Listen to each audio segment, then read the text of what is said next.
Hello, chat. Welcome in, everybody. Welcome back. Happy to see you.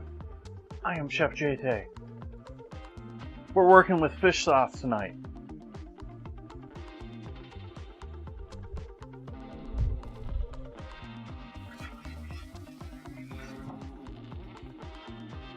I still don't have cream for my coffee. I didn't go out shopping. Now I'm wondering if I'm going to go out shopping tomorrow? Or it's probably actually going to be Friday before stream. Before I do. And really my next shopping trip I think is going to define the next couple of dinners. I don't really have much in the calendar up ahead of me.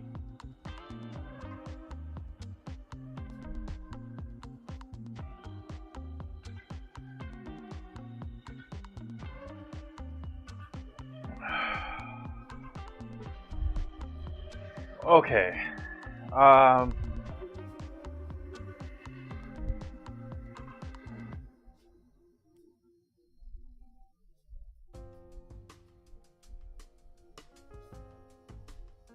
I was a black coffee drinker for a little bit there.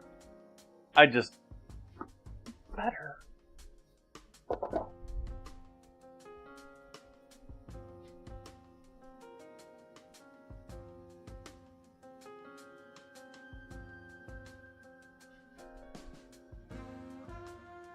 Like, coffee, black coffee is better than no coffee. But I have the option here at home.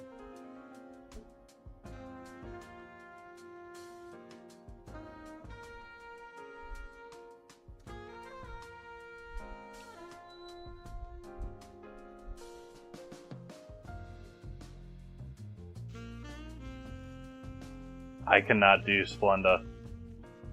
Like, I wish I could, but like Splenda and Stevia, both of them, like, my guts do not like.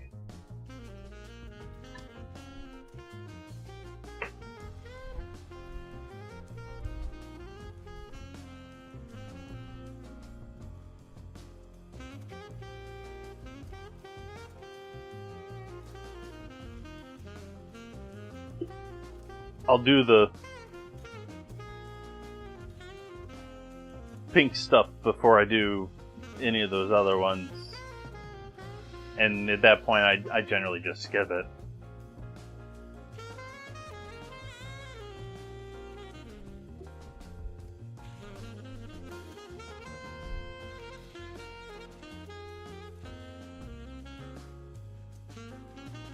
My top choice is probably, it's pricey, but it's only, I think, pricey because there's no real market for it, is brown rice syrup. Like, brown rice syrup, honey, agave, any of those, I think, are great sweeteners that are not your typical just plain sugar. It's still calories. That's the other half of it that I look at. It, like, and half of the time when it isn't calories, it's really still calories.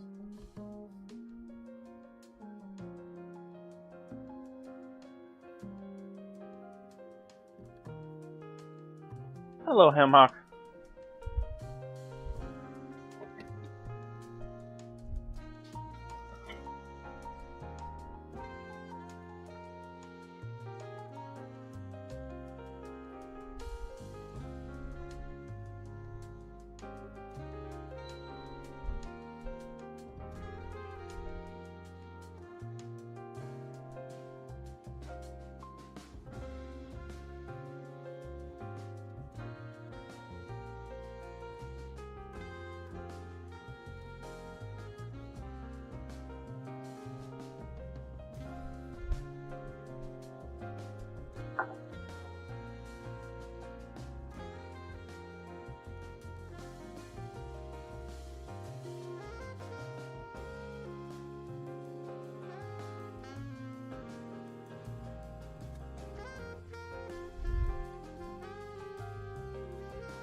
This is really my choice when I get a choice for sugar. It doesn't work for all things, like it doesn't melt as well, it doesn't infuse as well, but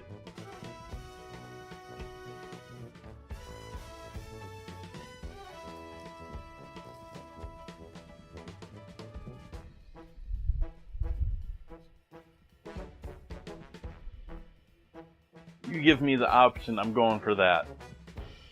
Demerara, which is more or less Demerara turbinado, sugar in the raw. They're like, sugar in the raw is turbinado, but they're all slightly different processes, but still the same thing basically.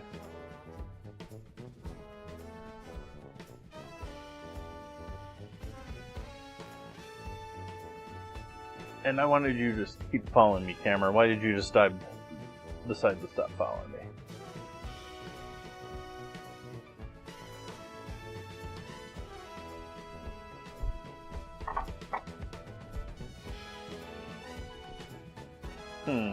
Let's see what we got over here.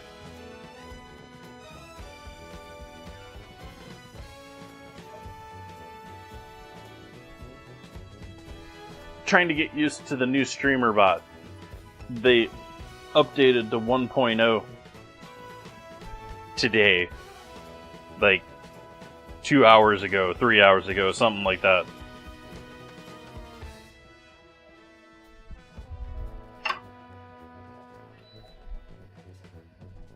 Posted like a dictionary message about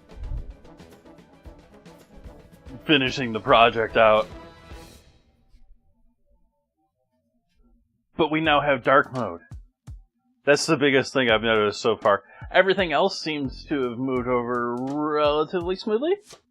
I say that trying to not jinx myself because the alerts haven't gone off or any of that lovely stuff.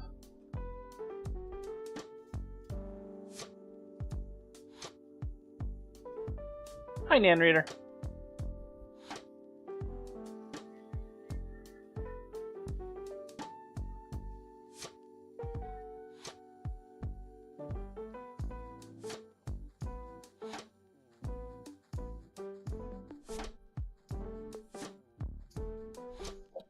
It does have me considering going back to multi-streaming to even more locations. We'll see. Actually, what I need to figure out first is proper streaming back to YouTube once again. Getting a decent rate going to YouTube. Either way, this is probably nonsense to all of you non-computer people. And this isn't really a computer stream.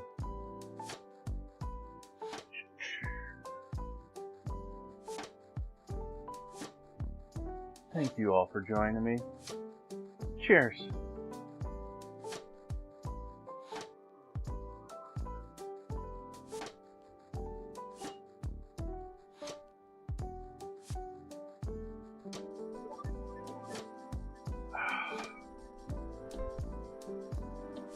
Okay.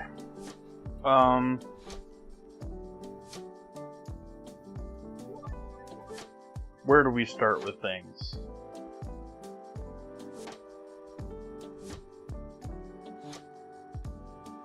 Let's pull up my plans here first.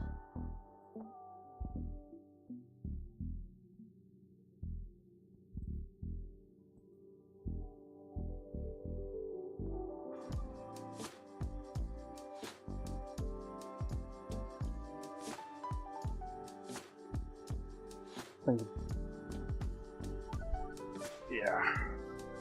Where do I have that pan hidden?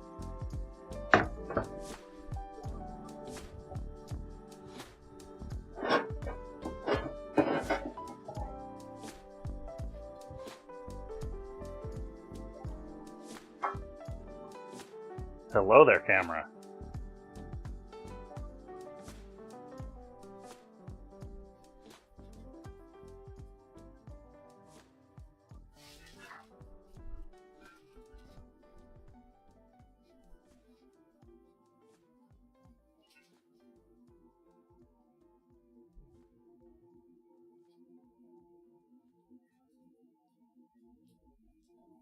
Guess on the size here.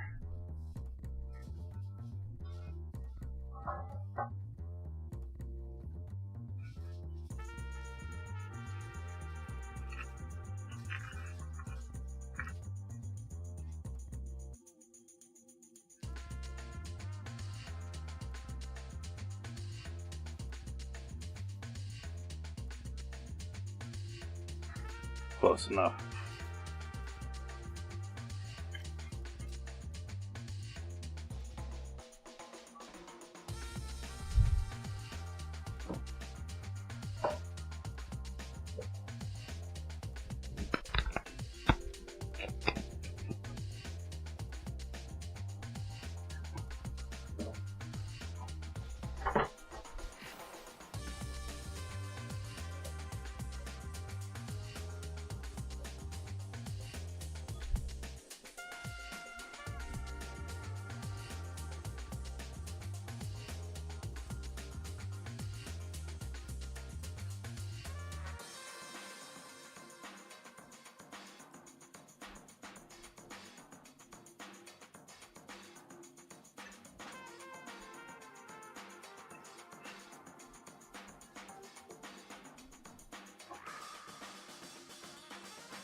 Grease the pan where the caramel will likely hit. Try and press the paper up and nice and firm against the... Glue it with the butter if you can, sort of a thing. Yes, I'm applying gluing with butter when we're using butter to keep things from sticking. I will.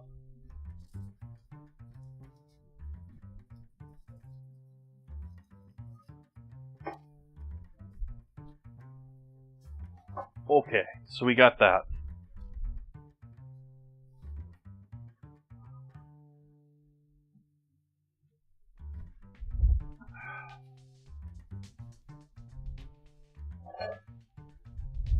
Next, we're done in on the actual caramel.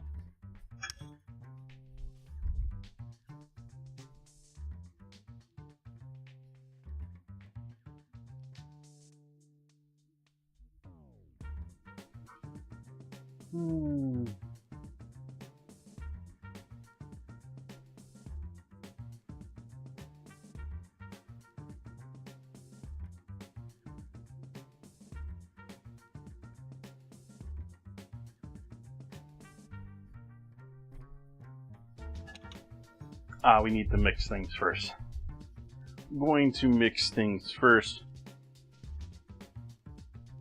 So back over to the cutting board. I need more butter.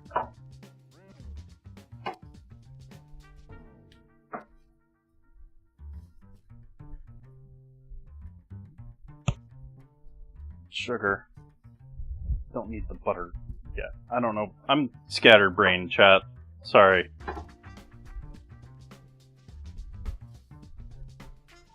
I hope you are not scattered-brained.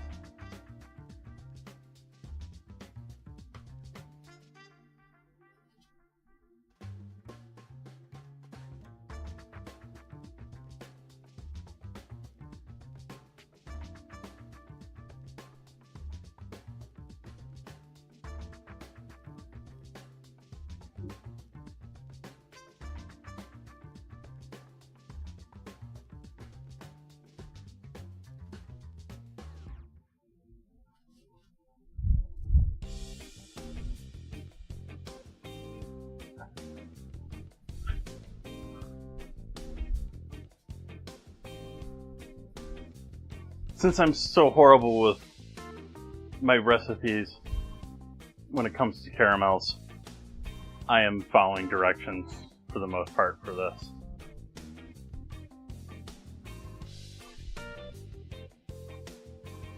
Corn syrup. Speaking of alternative sweeteners,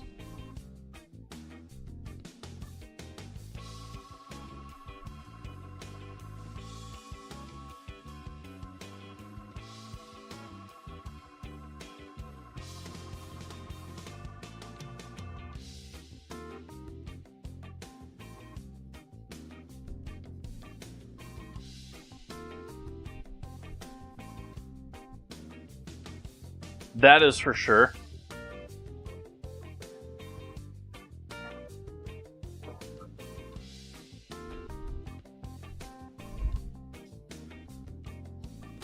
So we got that. We need how much water? Oh, not much.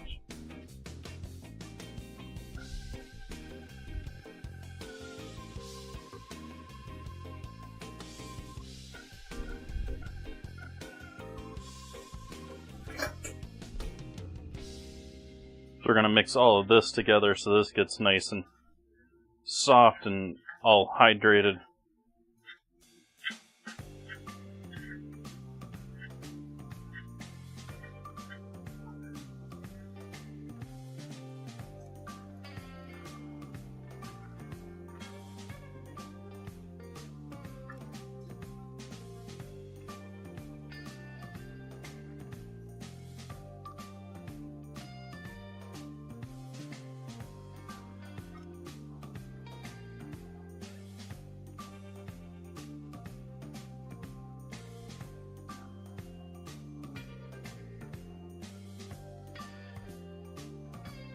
Worst kitchen accident.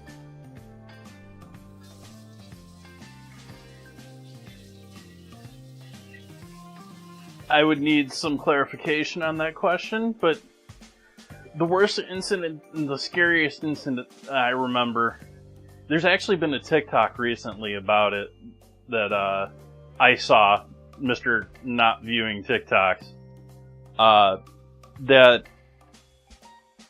where I was a fryer cook at that point, and I was working with the fryers. It was literally my first job in the kitchen. And the night before, the crew was supposed to clean out the oil for fresh oil that next morning. So I came in to empty tanks, filled them up with new fresh oil, and kicked it on, which was a mistake because they did not properly finish clearing out the bottom where the circulating part to the oil works and goes on. And so that had gotten all gummed up. And I very quickly had an overflowing fryer.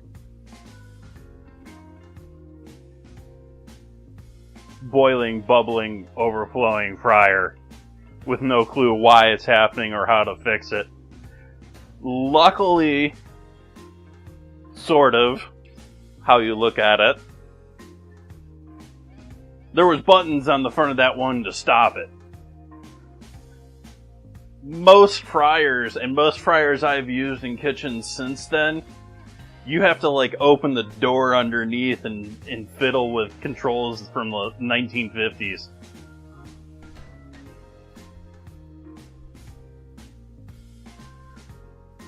On the other hand, the front of it was plastic, and I don't think it melted, but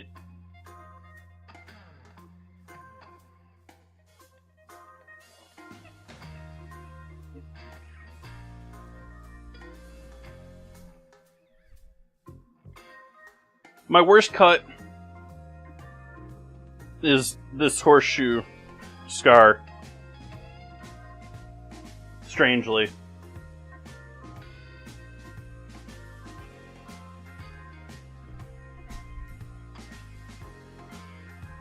That happened because I was at small college doing culinary stuff before I went to the Culinary Institute.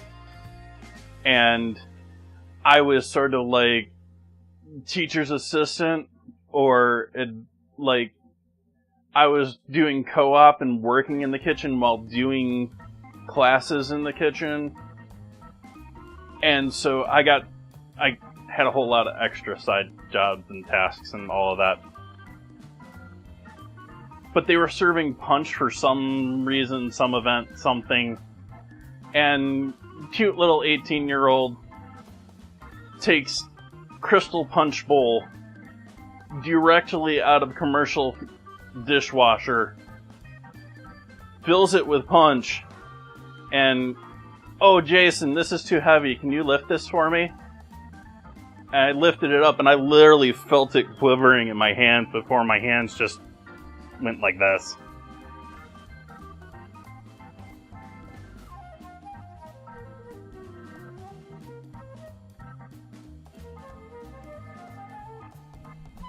I don't think I've ever been more babied in my life. Despite having a decent cut in my hand, being a little shook up by the whole thing. Like, I had, like, every professor walking, like, they were just, like, seeing insurance money in front of their eyes.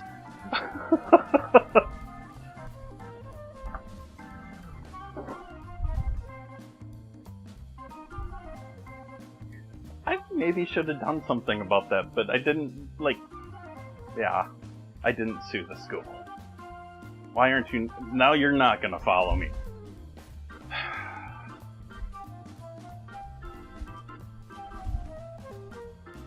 Okay, back to cooking.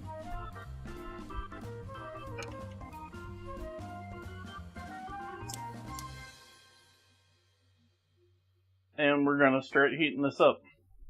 We need to get this up to, I think it's 360.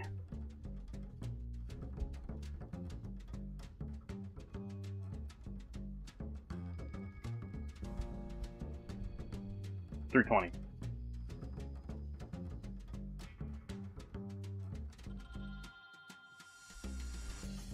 Oops, 340.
Oh, those batteries are not loving life.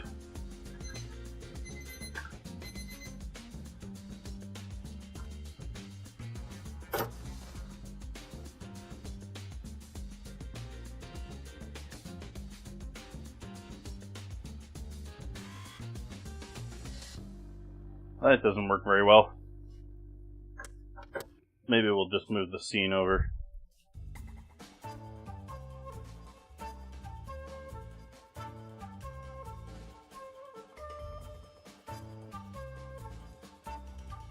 The 122 is the number that matters anyways. I am no longer stirring this. I did the stirring to begin with. So this no longer gets stirred, this turns into liquid on its own.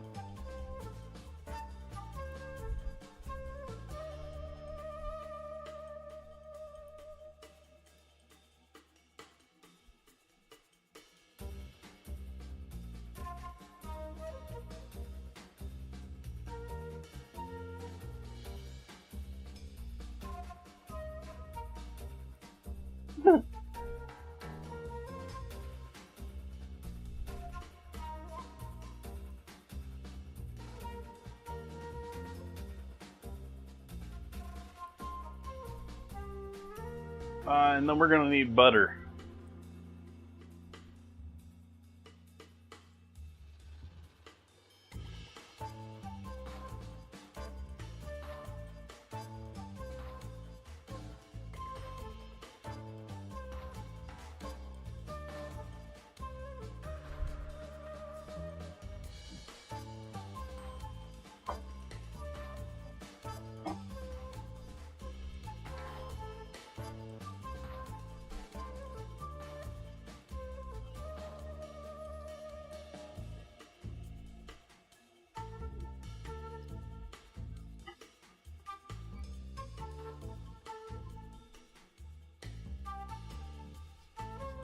Oh, oops.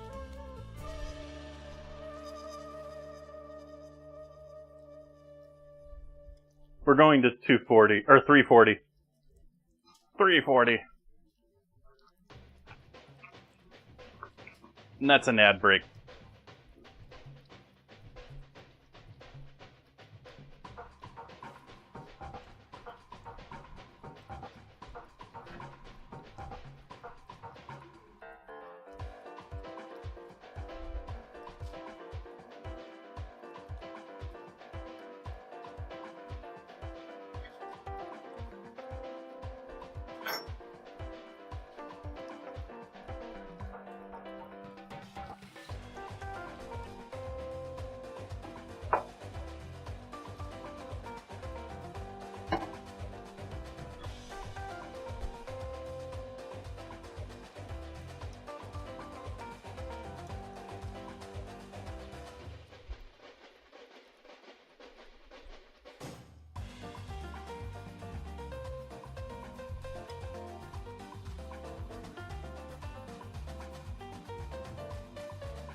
Yeah, when I had that kidney stone, had trip to hospital and all that fun stuff on my 1000th stream night.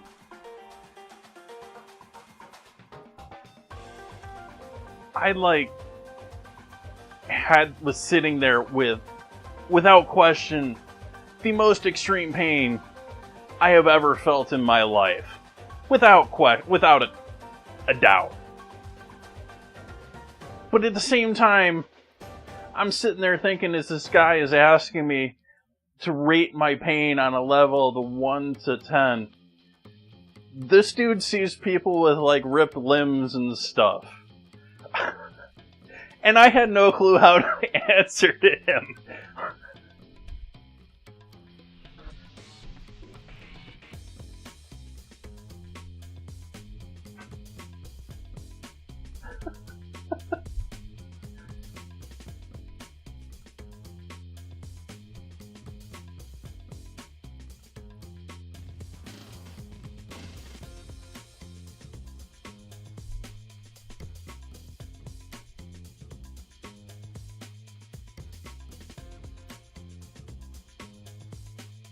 Hey, Splits!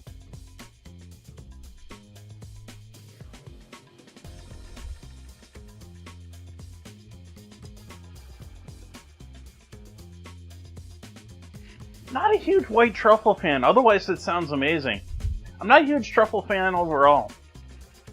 They're not bad, but typically, you just overwhelm something with them, I'm just not interested. You use them delicately, and we can talk. Which white truffles are the more delicate, but regardless.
That sounds amazing. Leave the rosemary as a garnish on the side, so it gets seamed and you smell it, but I don't get needles in my food. Same with making the focaccia. Don't put needles of rosemary in your focaccia.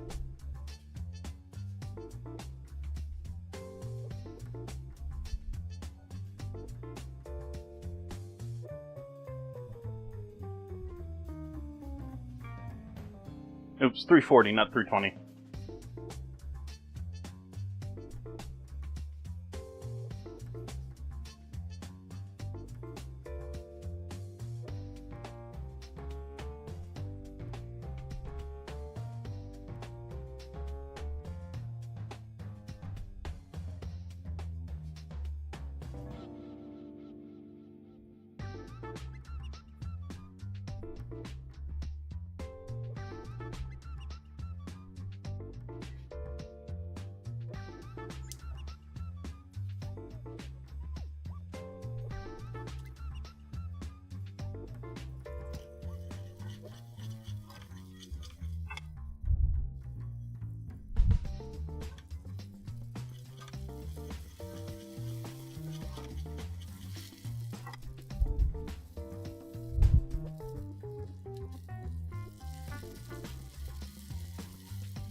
Fish sauce.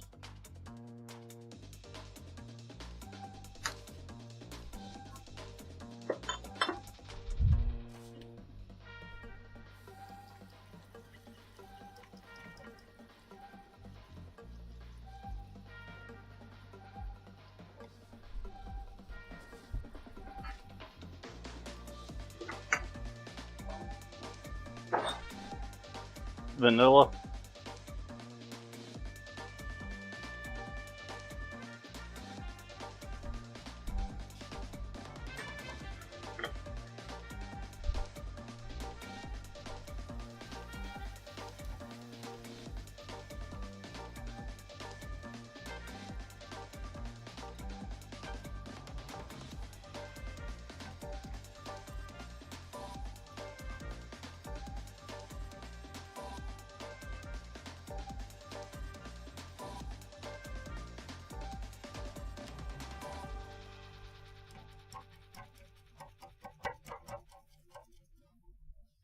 Now we need to make sure this gets to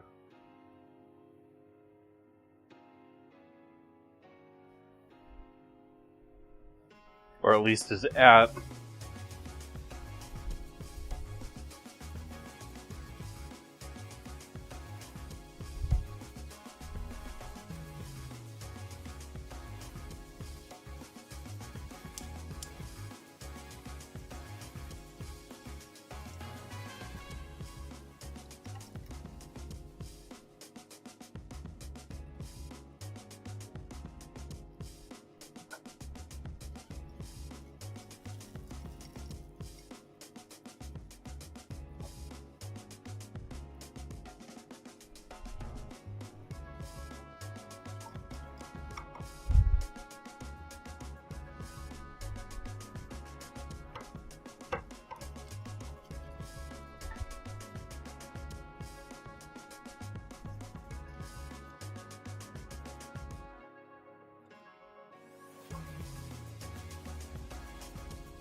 and we have caramels. Truth is, chat, I should have done the caramels after getting our bread started. Oops.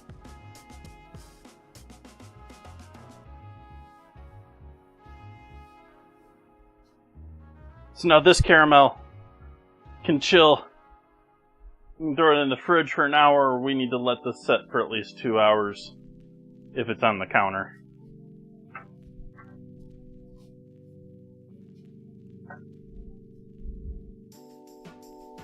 But that is one of our dishes mostly done.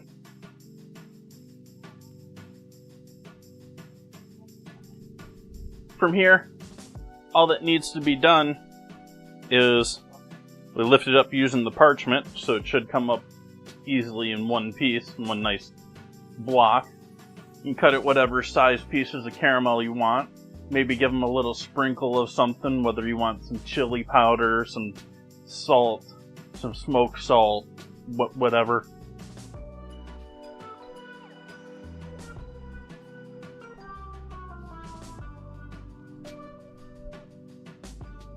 Yeast.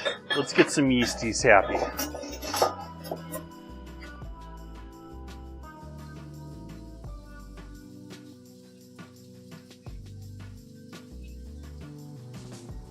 Apples. Though apples I would have wanted to... If I were doing apples, you could do pretty much the same thing as this, but you would want to do it thinner, so a bigger pan, so that you can just easier just wrap the apple. It's a little in other words, I'm thinking that's a little thick for coating an apple. I know some chat may argue that you can't make the caramel too thick on an apple.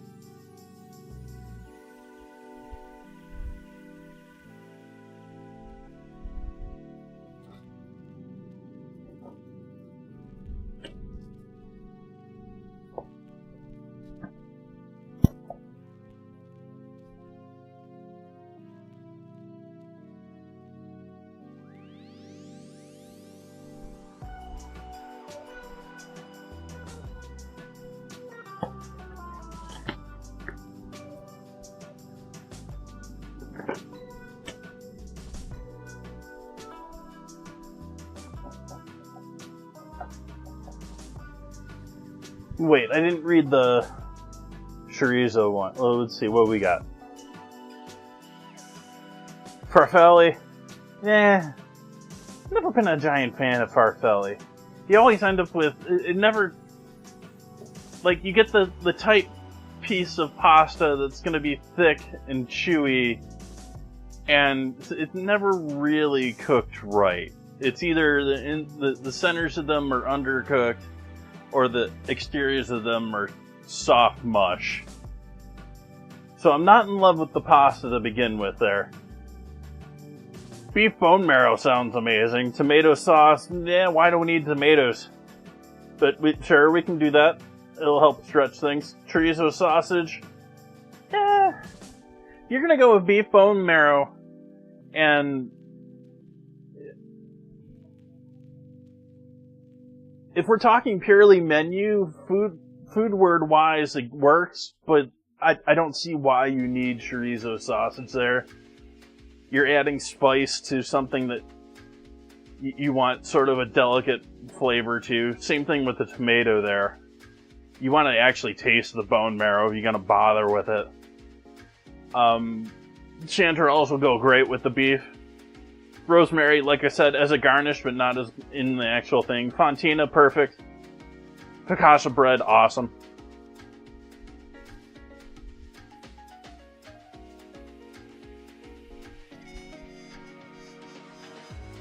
Capellini and creamy crayfish sauce with smoked salmon, green peas, red pepper flakes, Gruyere, served with pancafone bread. Pancafone? I don't even know how to properly pronounce that bread. I don't know it offhand. I don't know if that is what the qualities is of it to work with anything else there.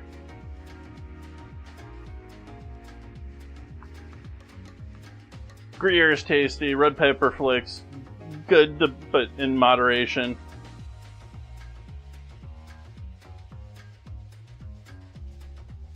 Why are you making a crawfish soup? Like, crawfish?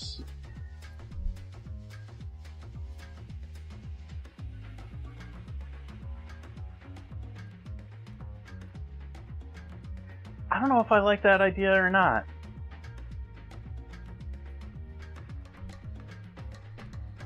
Like, your creamy crayfish sauce is with smoked salmon. Well, why are you putting a sauce on smoked salmon?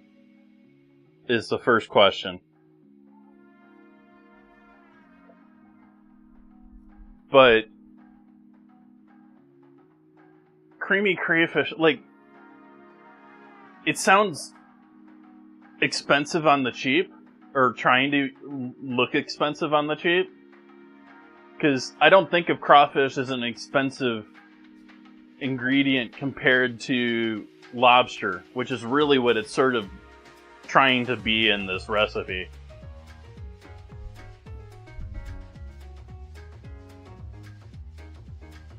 Green peas only if they're in season.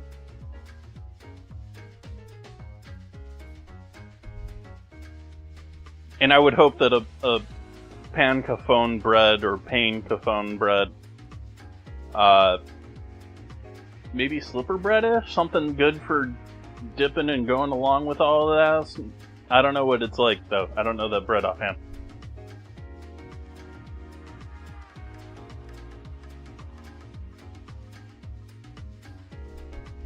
We've given the yeasties a couple moments to do something while I've been yapping. Let's give them a little sugar to get them even happier. That wasn't very much sugar, but some sugar.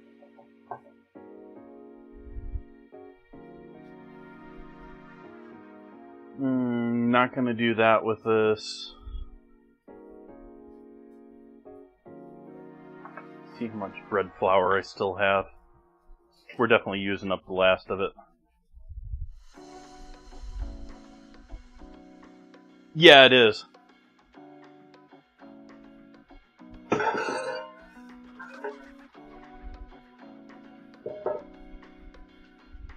It's a very sweet bread, but it's still bread. And it's still got, like, dried fruit and stuff in it. So, you know, it's like...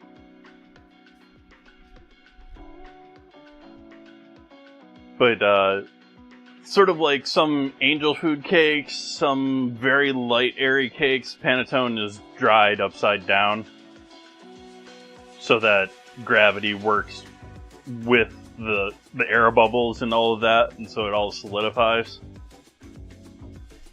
It also means that its solidification is partly based on sugar, because if it was based entirely on the flour, it would already be set once you baked it.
On one hand, you know, like that light, airy, crispy bread, it's close. It sounds like an AI recipe. You know, like, it's somewhat close. It's light, airy bread that's probably got a crisp exterior depending on what variety you get and how fresh it is.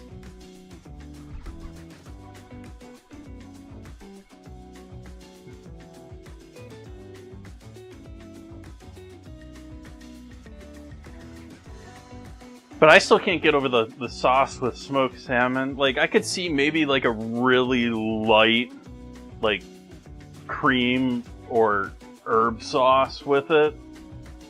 But some heavy lobster-ish, imitation-ish, or crawfish, no.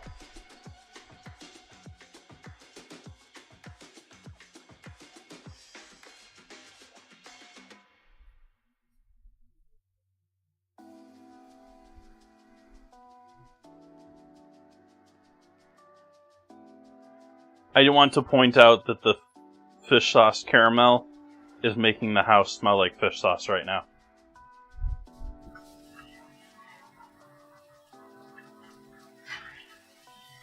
So it's probably going to make your refrigerator smell like fish sauce. Just a warning.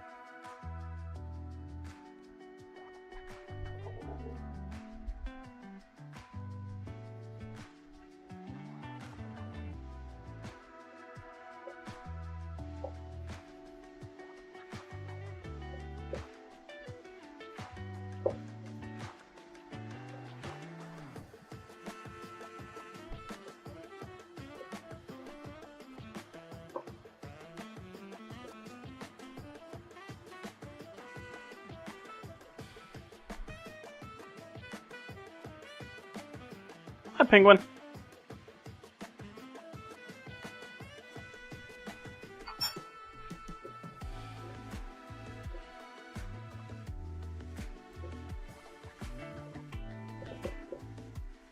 It's feeling a little dry still.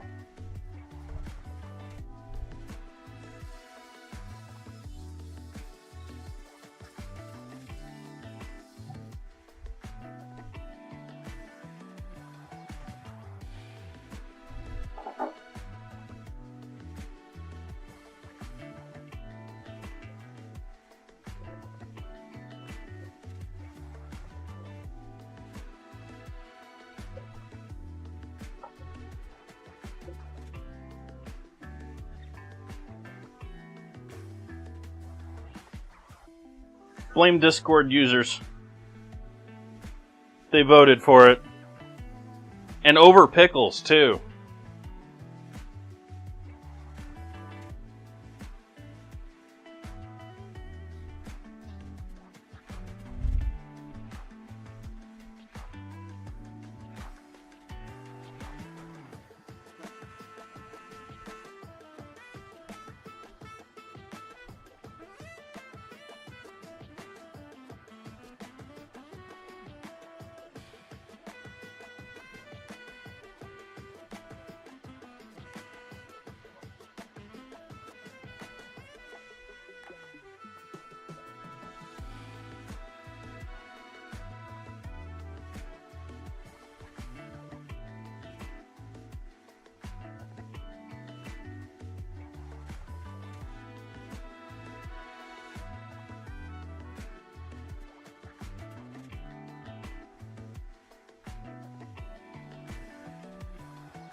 As long as you tell me what Frizella bread is.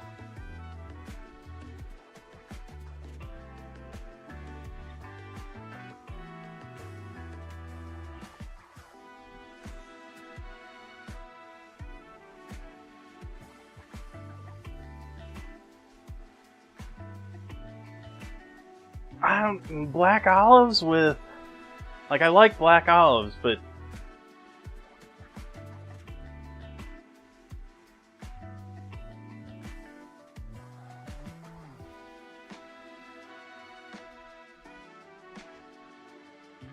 Absolutely, Penguin.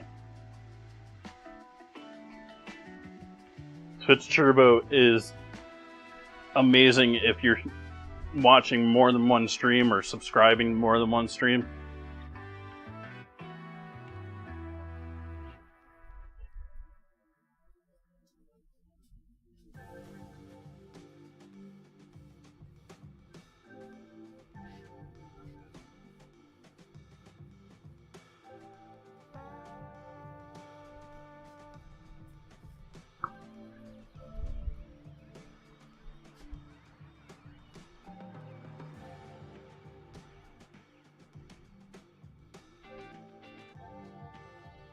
So much wrong with all of these recipes. They have to be AI or something.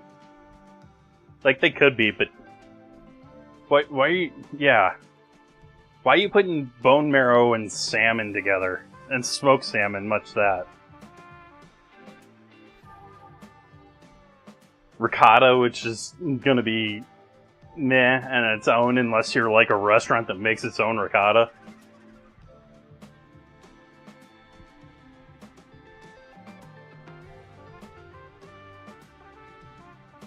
Better be some fancy garlic bread, but like I said, this is sort of like... Are we talking the menu version of these recipes? Are we talking what, you know, what goes on a...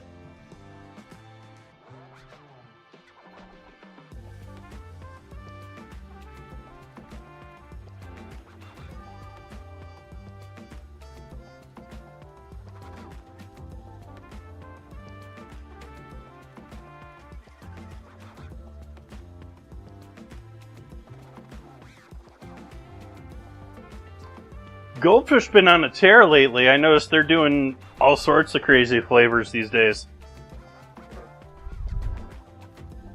Pickle flavored and all that.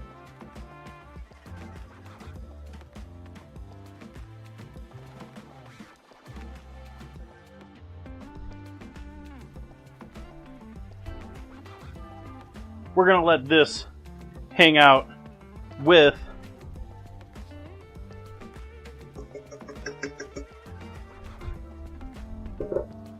our fish sauce drizzled over the top.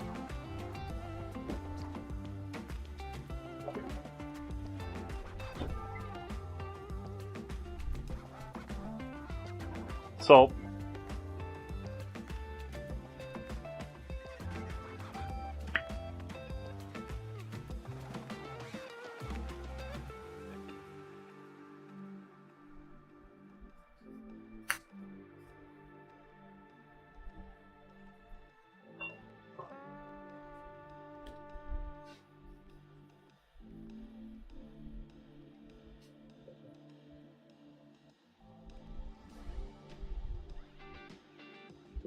Let that hang out over there with the caramel.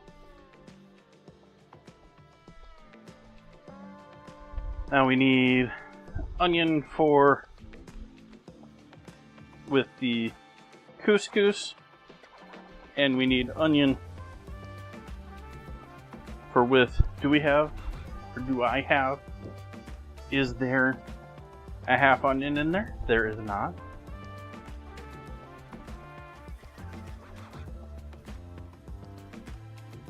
So we're going to use half a red onion.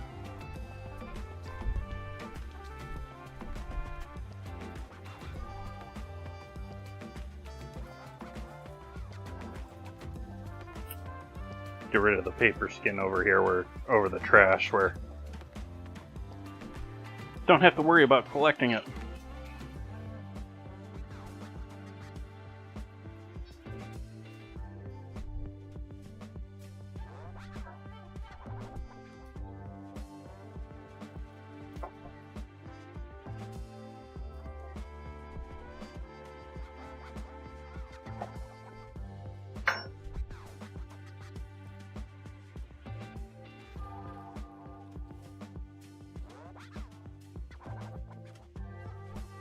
I gotta work on dad joke. I'm seeing too many repeats these days.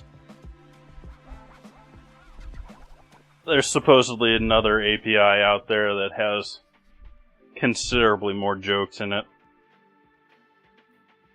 But are they good jokes?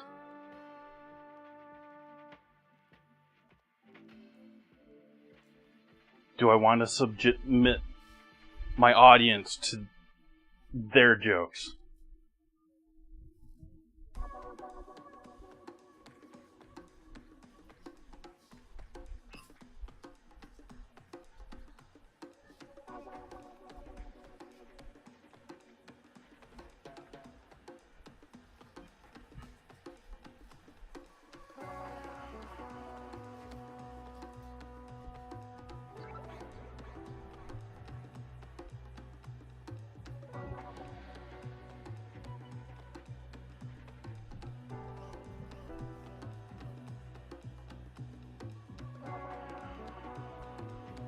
Soup spring rolls?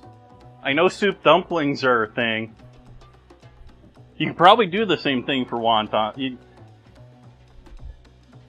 This is Twitch, I could do that.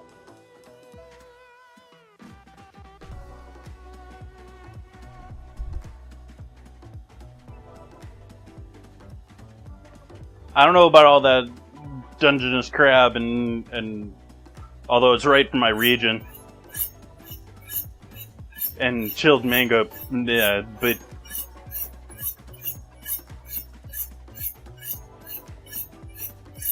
and now I'm just realizing it's wonton soup stuffed into egg rolls. Ooh.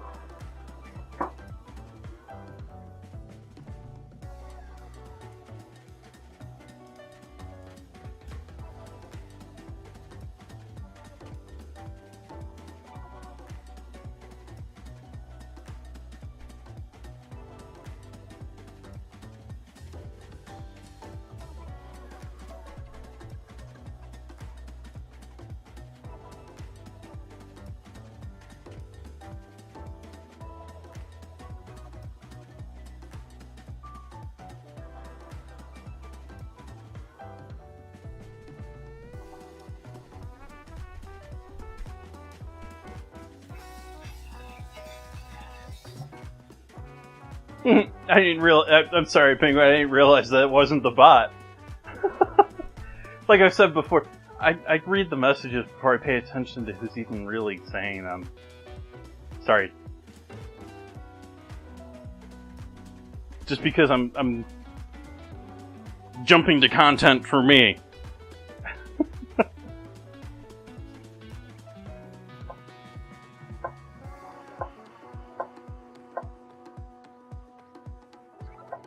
Oh, I should check and see if that's actually properly recording tonight.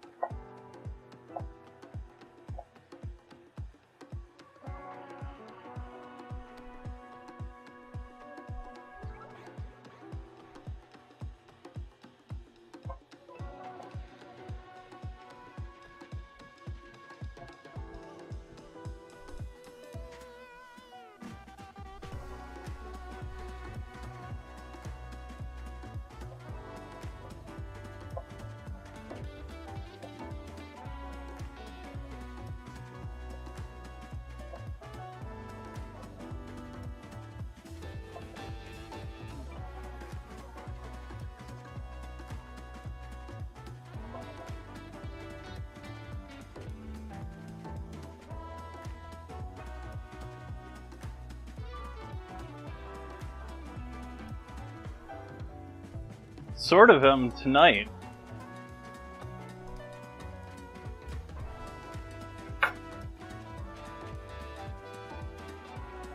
Was actually talking about that about fusion dishes and the Creator Club thing, the Twitch Food and Drink Discord channel.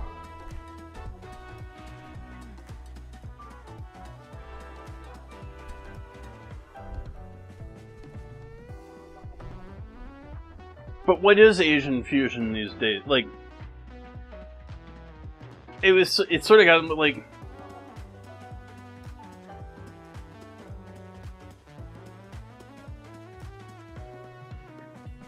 I've done dishes already on stream where we'll mix American, Mexican, and Asian without a question.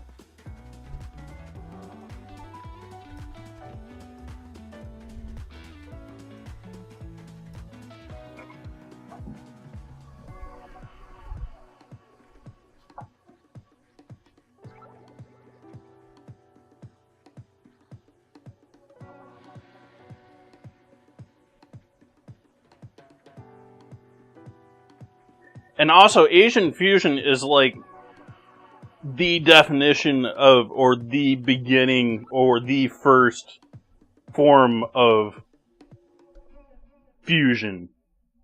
Like, as I remember it, basically, he wasn't the guy who coined it, but the guy that popularized it was Wolfgang Puck.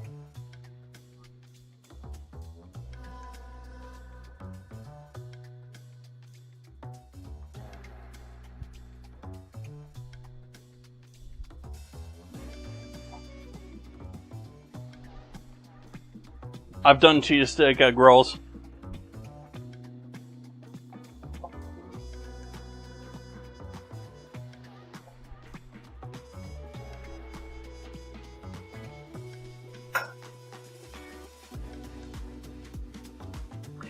Yeah, it's sort of strange because he's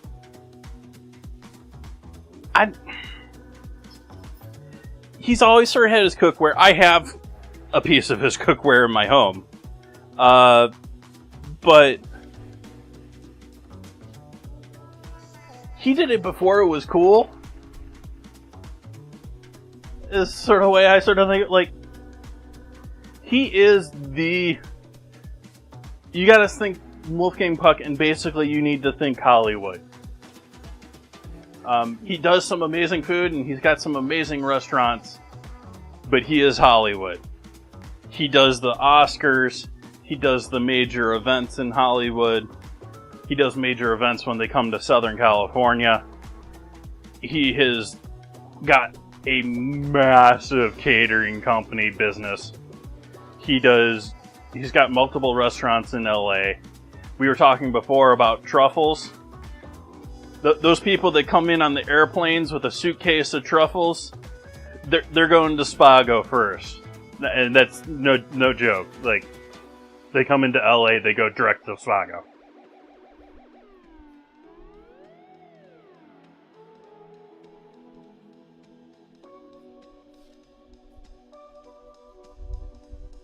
He's the celebrity's chef. Like, he's Artie in The Sopranos to the Hollywood world.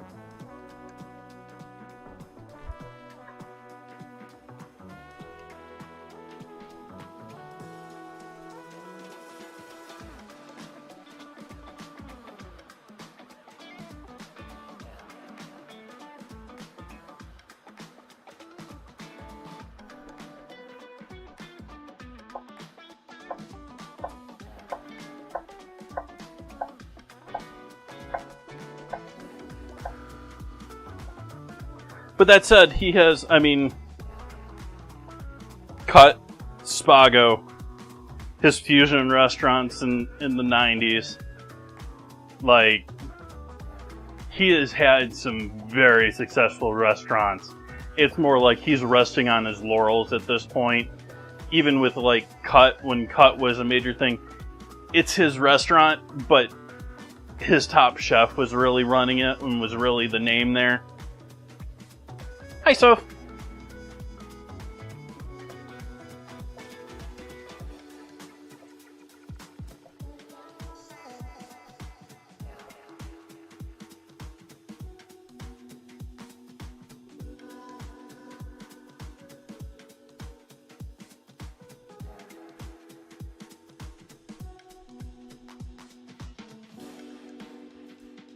I forget his last name, but his chef is Ari.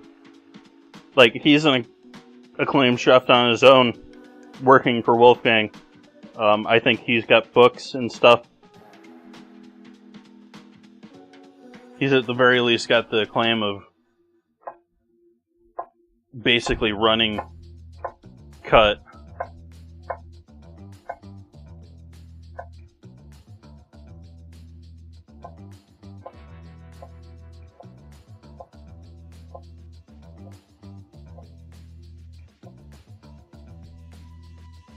I also think Wolfgang never really, like, he got outshined, let's say that, by Emerald when it came to being TV chef.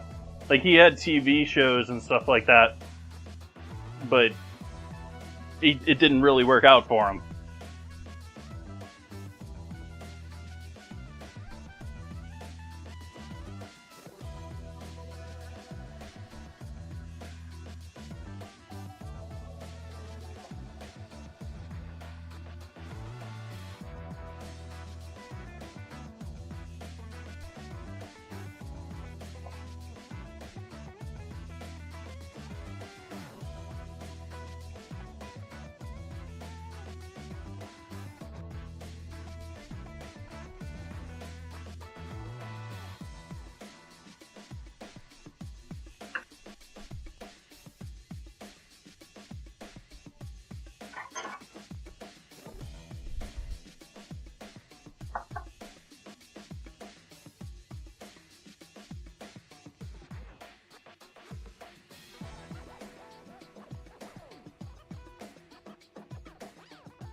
Now it's getting ridiculous splits. Like, the first couple of ones he did, relatively, like, they were a little bit off.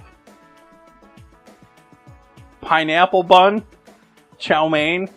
You're gonna have chicken chow mein with chive stick soup.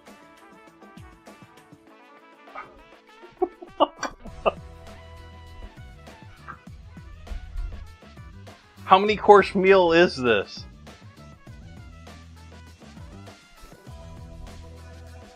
Okay, we got our onions, we need carrots, broccoli,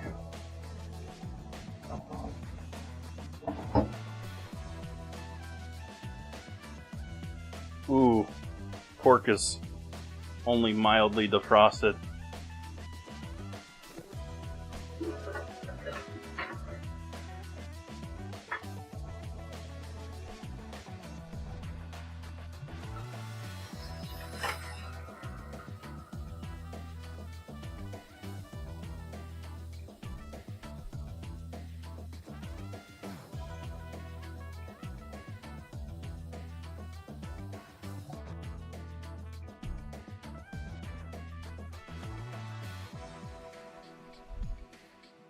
Our caramel is already, like, I wouldn't want to push my finger into that, but it's pretty much already set. And it's cool enough that I can comfortably put my hand on the bottom of it now. Still warm though.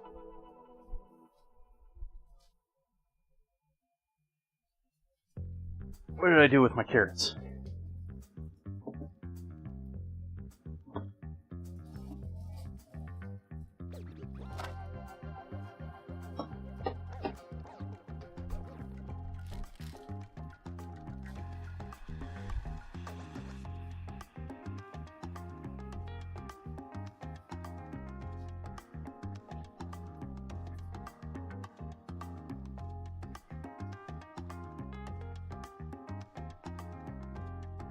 Are you afraid that pizza on Wednesday is going to ruin Friday for you? Have a different type of pizza.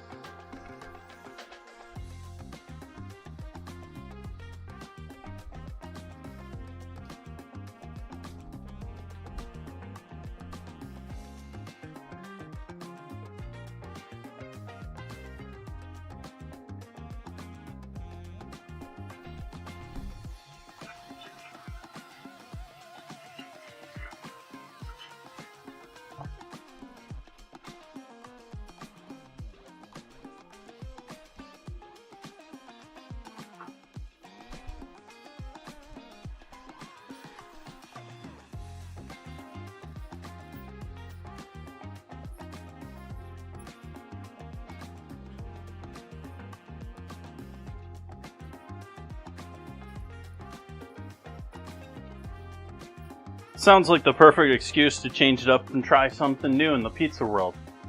You know? Go for Hawaiian. Steakhouse cheeseburger. Cheeseburger's a decent pizza. I enjoyed olive pizza, but I don't think many pizzerias have 4 types of olives. You can go for the healthy spinach style pizza.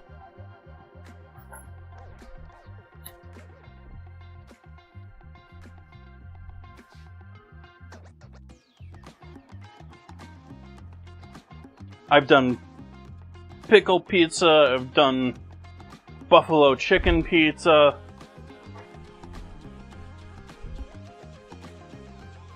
All sorts of pizzas out there. What's everyone's favorite pizza? I'm here laying out, 101 pizzas.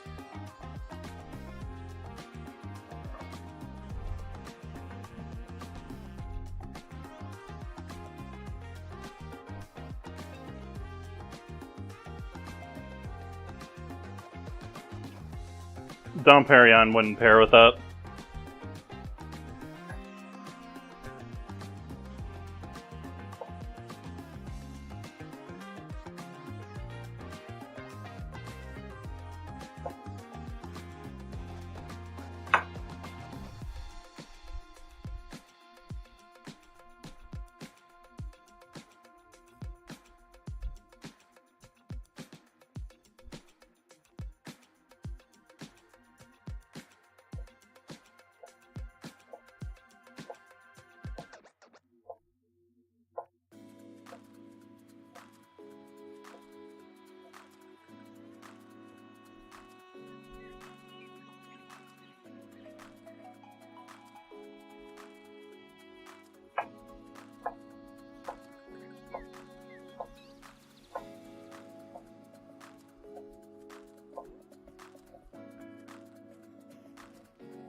Smoked salmon with arugula sounds delicious.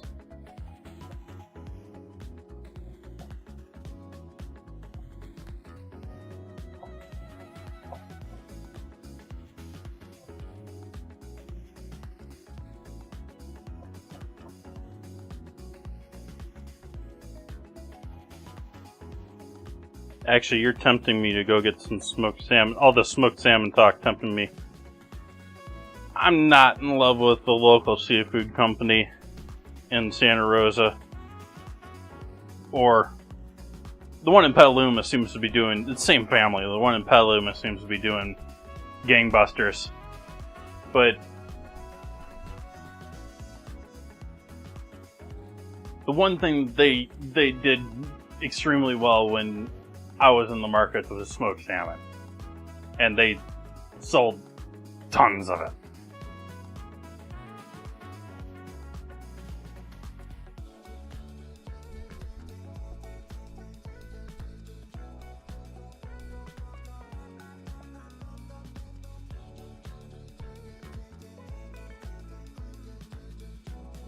Chat always trying to get me to do seafood.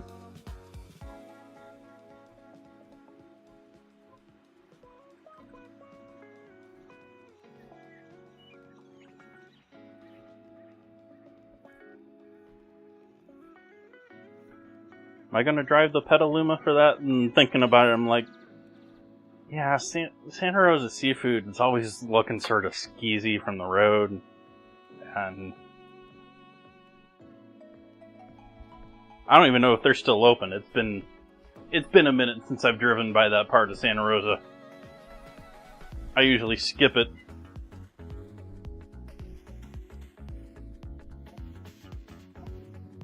Santa Rosa is sort of like a big cross.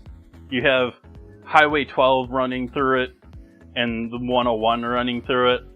And so that's sort of like in one of the corners where I typically just use the freeway to get from point A to B. I don't really go by it very often.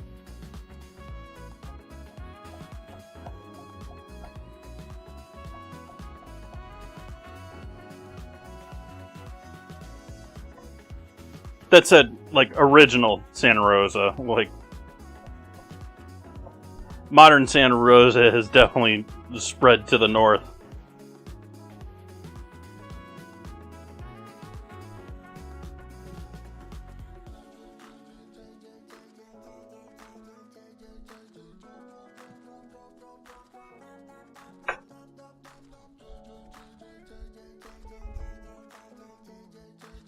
Tater tots, the whole double thing, adding the oil, I can see that being a little eh. I have had and served and tried all sorts of potatoes, thin sliced potatoes on pizzas. It does work pretty well. I wouldn't necessarily do it with a tomato base, but if you're doing a white sauce, it works pretty well.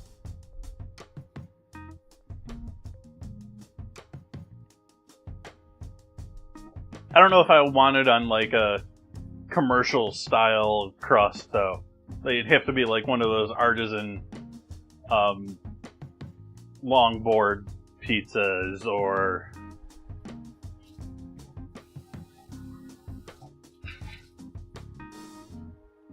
how can someone not like seafood? Easy. Look up a tongue louse.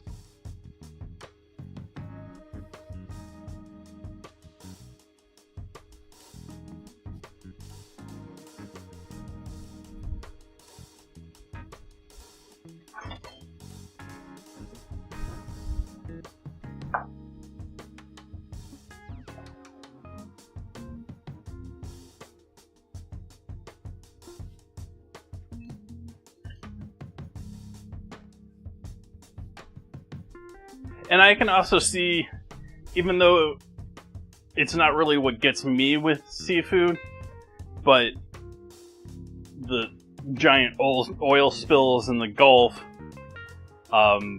nuclear spills out of Japan, them continuing to release radioactive water out of Japan,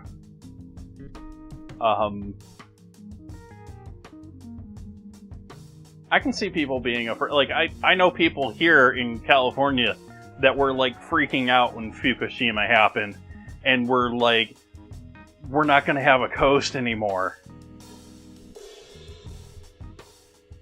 While I sat there and tried to explain to them that the radioactivity from Fukushima at this point is not even detectable compared to the radiation we've already put in there with nuclear testing.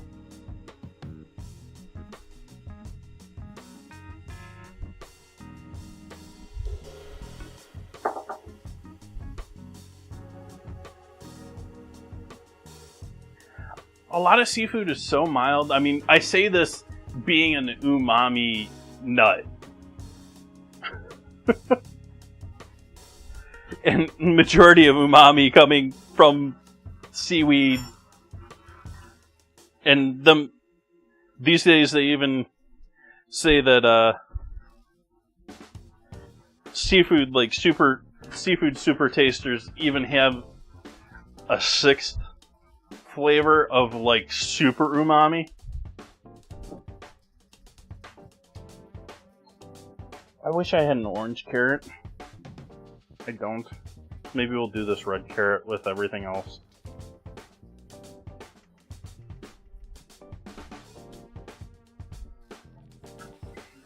Sitting there looking at the yellow and white and knowing that it's going to be going in with the couscous. Other than it being shredded like that, it's not going to be very noticeable. So we're going to add a red carrot in there too.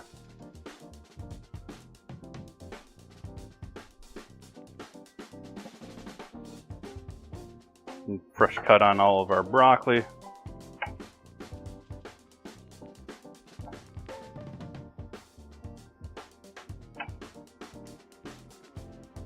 Treat all of my pre-cut broccoli, pre-cut veggies like a Christmas tree and get a fresh cut on them before you bring them in the house.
Overcooked the broccoli a little last time, so I'm going to try and go a little lighter with it this time.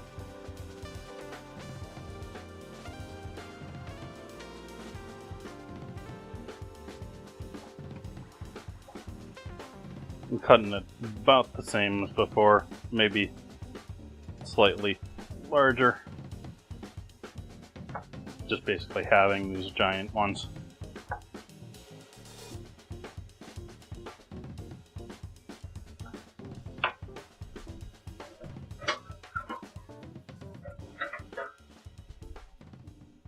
I'm not huge on the texture on a lot of seafood either. That whole sort of like, it tastes watered down. You know, it's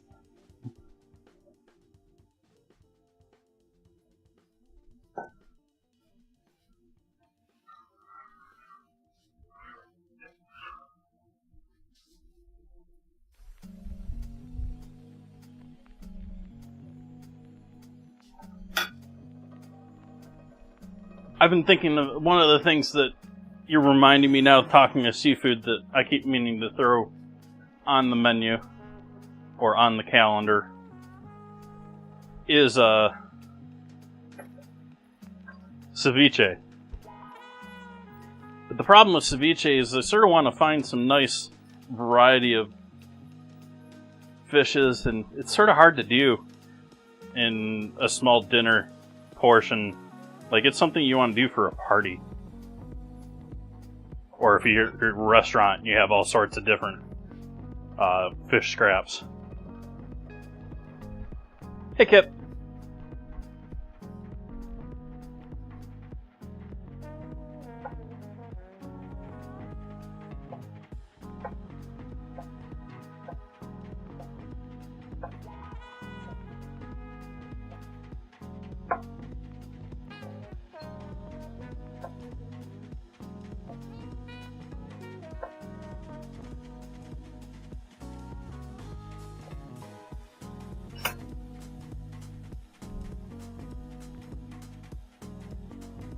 Ooh.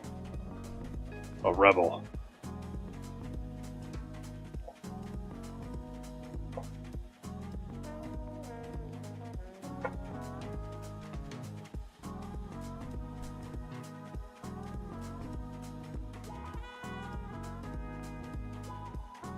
Ooh, ads. See y'all when I get back. I'm just gonna chop carrots.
See how our pork is defrosting here. Let's give that a little more time in the water. It's getting better though.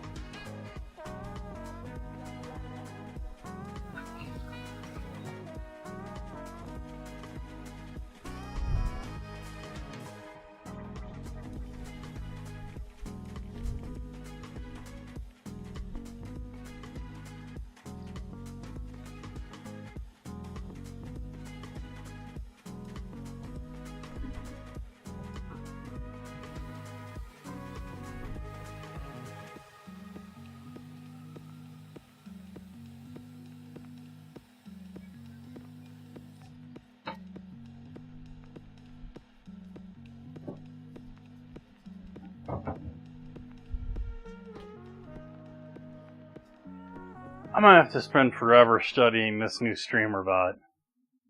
Like, they royally changed things. Like, everything looks like it's still working alright, and I would hope that they have successfully transferred everything so it's a seamless transition. But I still look at all of it and I'm like, it's all in different places.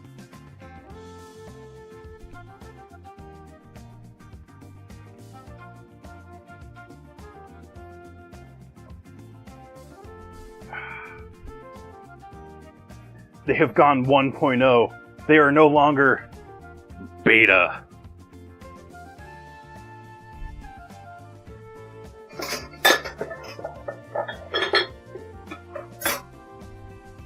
You know, I blame my generation for that, and I hate that about my generation. We destroyed the terms beta and alpha. Without it, like...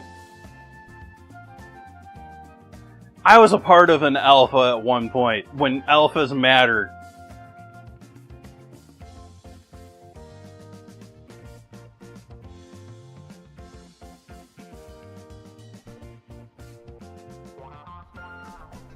I played games that were essentially unplayable when I was a kid.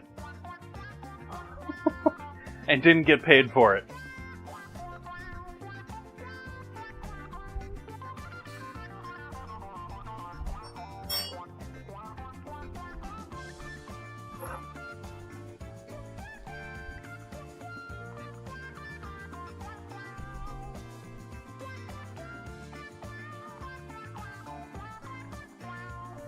I blame Google for that too, you know, the whole Gmail in beta for like 10 years.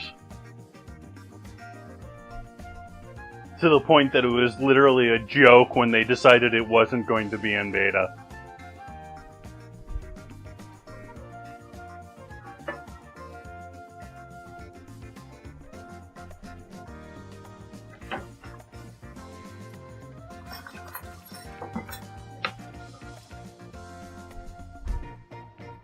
Let's get together all of our other goodies here for... This is going to be a relatively quick dinner to come together once we get going. Once we get all of our me's together. That is not what I wanted to be looking at.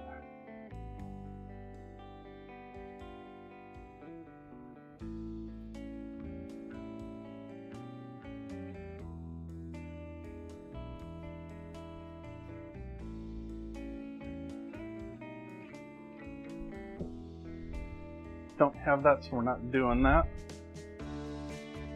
I guess we'll reuse you.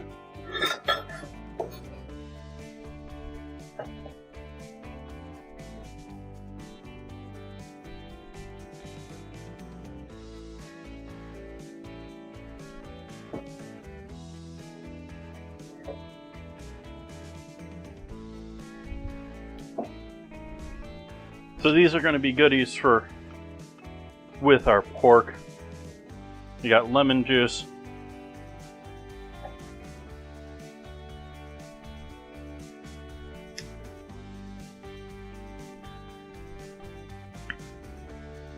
Red boat fish sauce.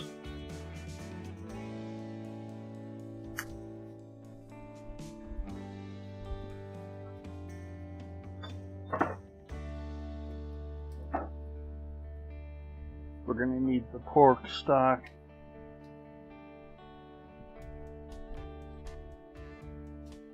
What am I forgetting in with that? That. And throw a little broth in with that.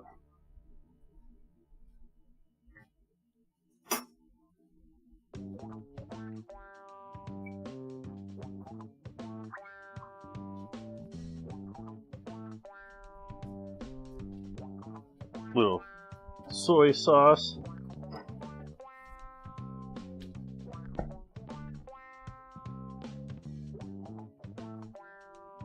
Like, on one hand, you could call this some form of Asian fusion, but there are just so many things that I am mixing up in here that I'm not sure this really fits any of the cuisines other than, you know, like, we're using pearl couscous, which we could call Israeli. We're doing fish sauce, which is generally Asian to begin with. We're doing pork, which there's some pork in Asian foods, but it's not like their number one.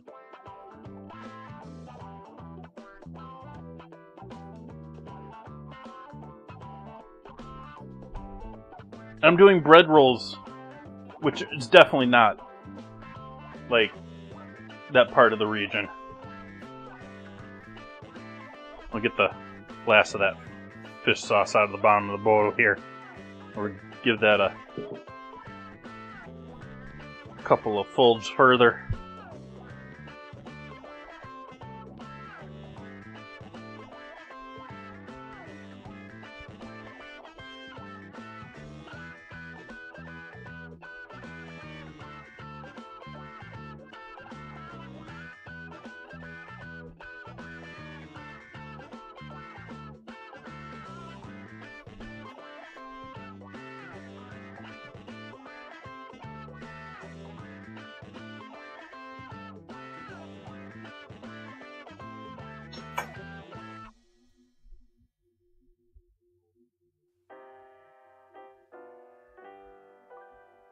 No, we'll do it this way.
I've discovered a whole new smell here with the combination of the yeast with the fish sauce.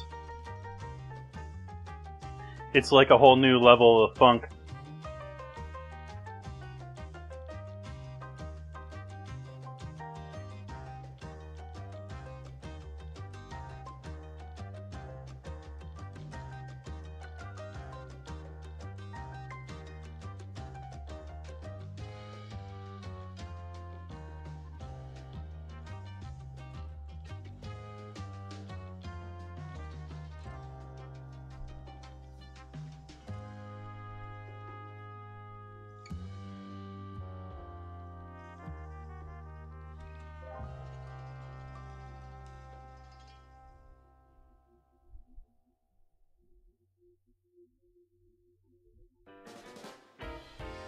Like, I'm starting to understand where some of those, like, diaper-like fermentation smells come from.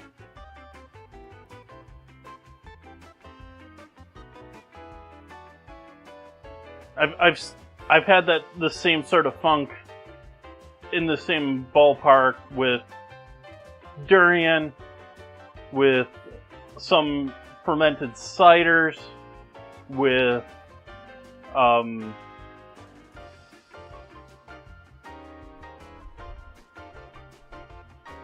oh, where else have I had this funk-like smell from? There's one other that I'm forgetting that was sticking out of my head earlier. But this has got these rolls have got a definite funk to them. And I'm not even done with the fish sauce with them, because I'm going to put fish sauce in the egg wash once these poof up and smooth out a bit. I kneaded them quite a bit, so we're going to have to give them a little while to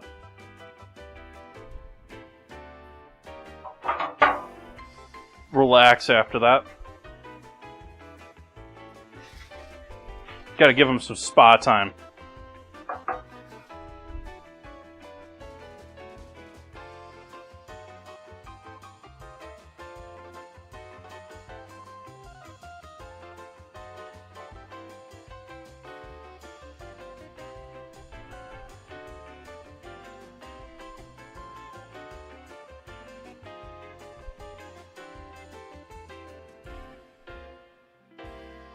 So let them hang out on parchment for a bit.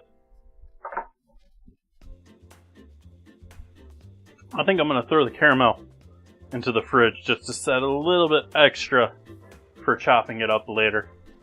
Welcome in, Alex.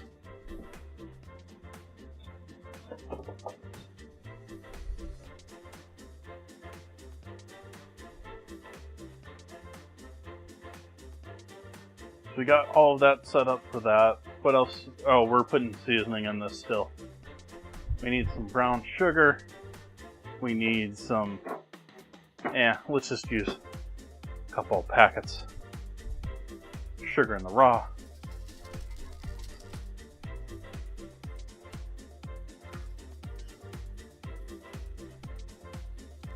Working with fish sauce tonight, Alex. We got fish sauce infused rolls, fish sauce infused pork in the plans, fish sauce infused Israeli couscous or pearl couscous.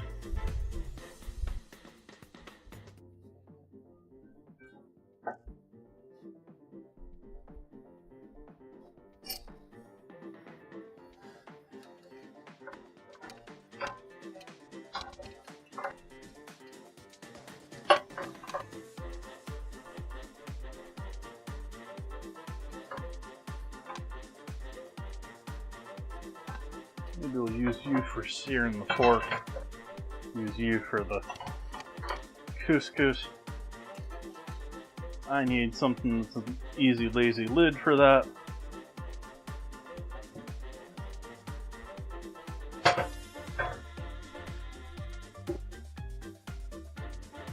Close enough.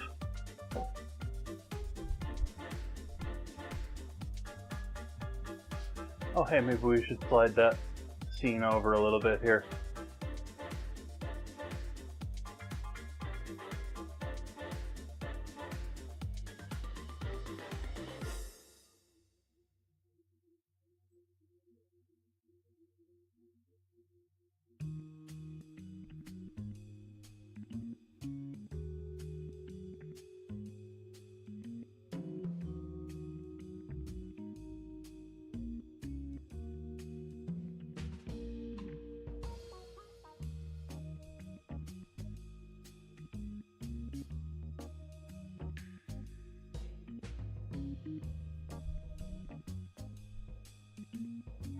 So we need garlic and ginger in here.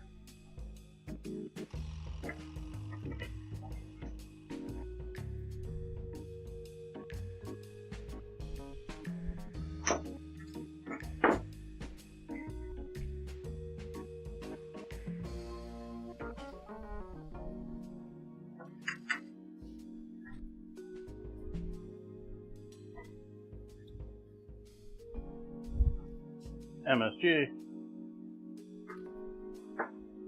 Black pepper.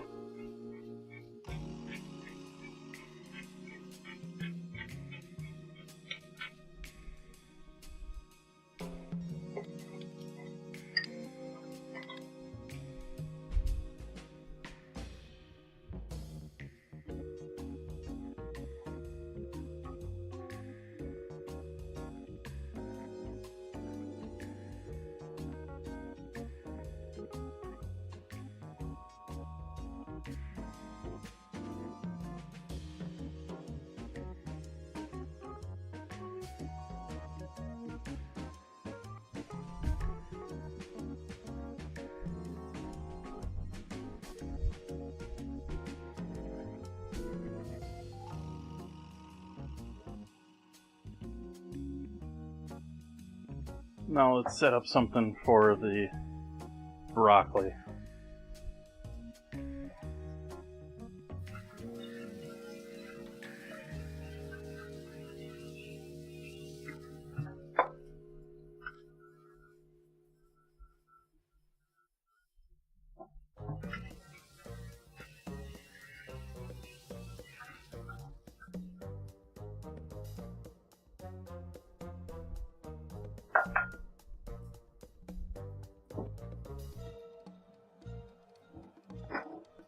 More soy and lemon.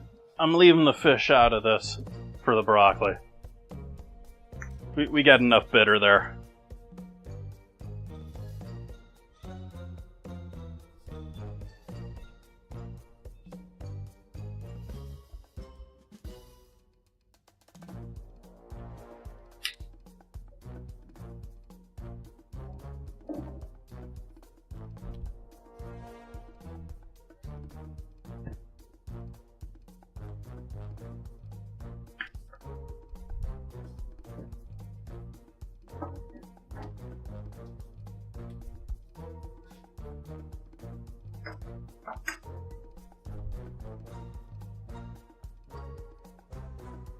Ginger.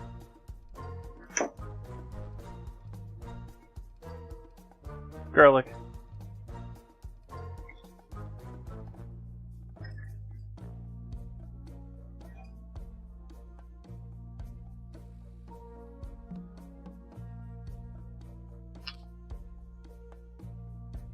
ancho chili powder,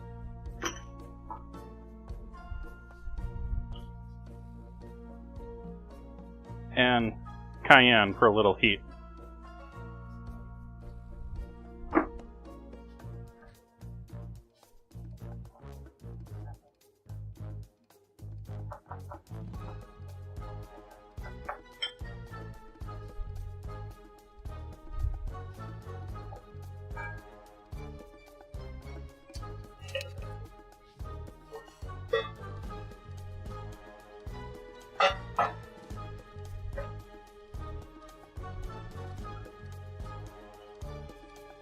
Okay, that's defrosted nicely.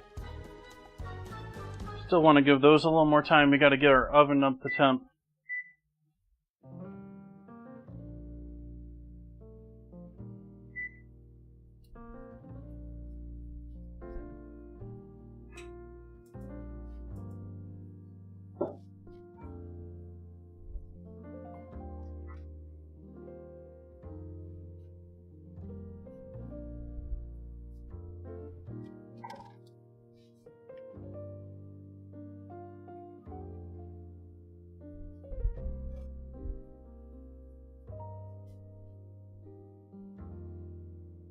I think I am going to take a 5-minute breather here, chat.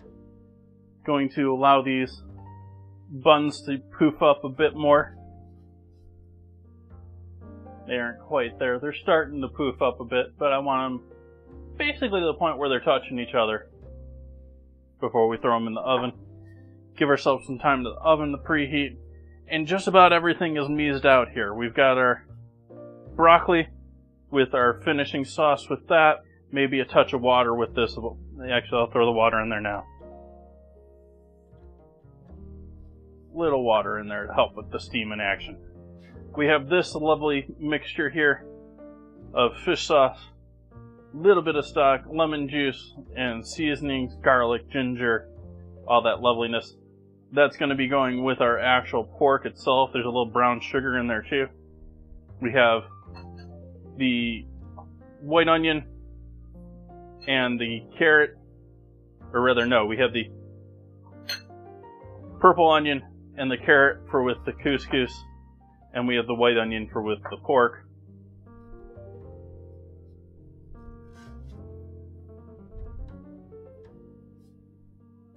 And so I will see all of your lovely faces back here in about 5 minutes, maybe 5-10, somewhere in there.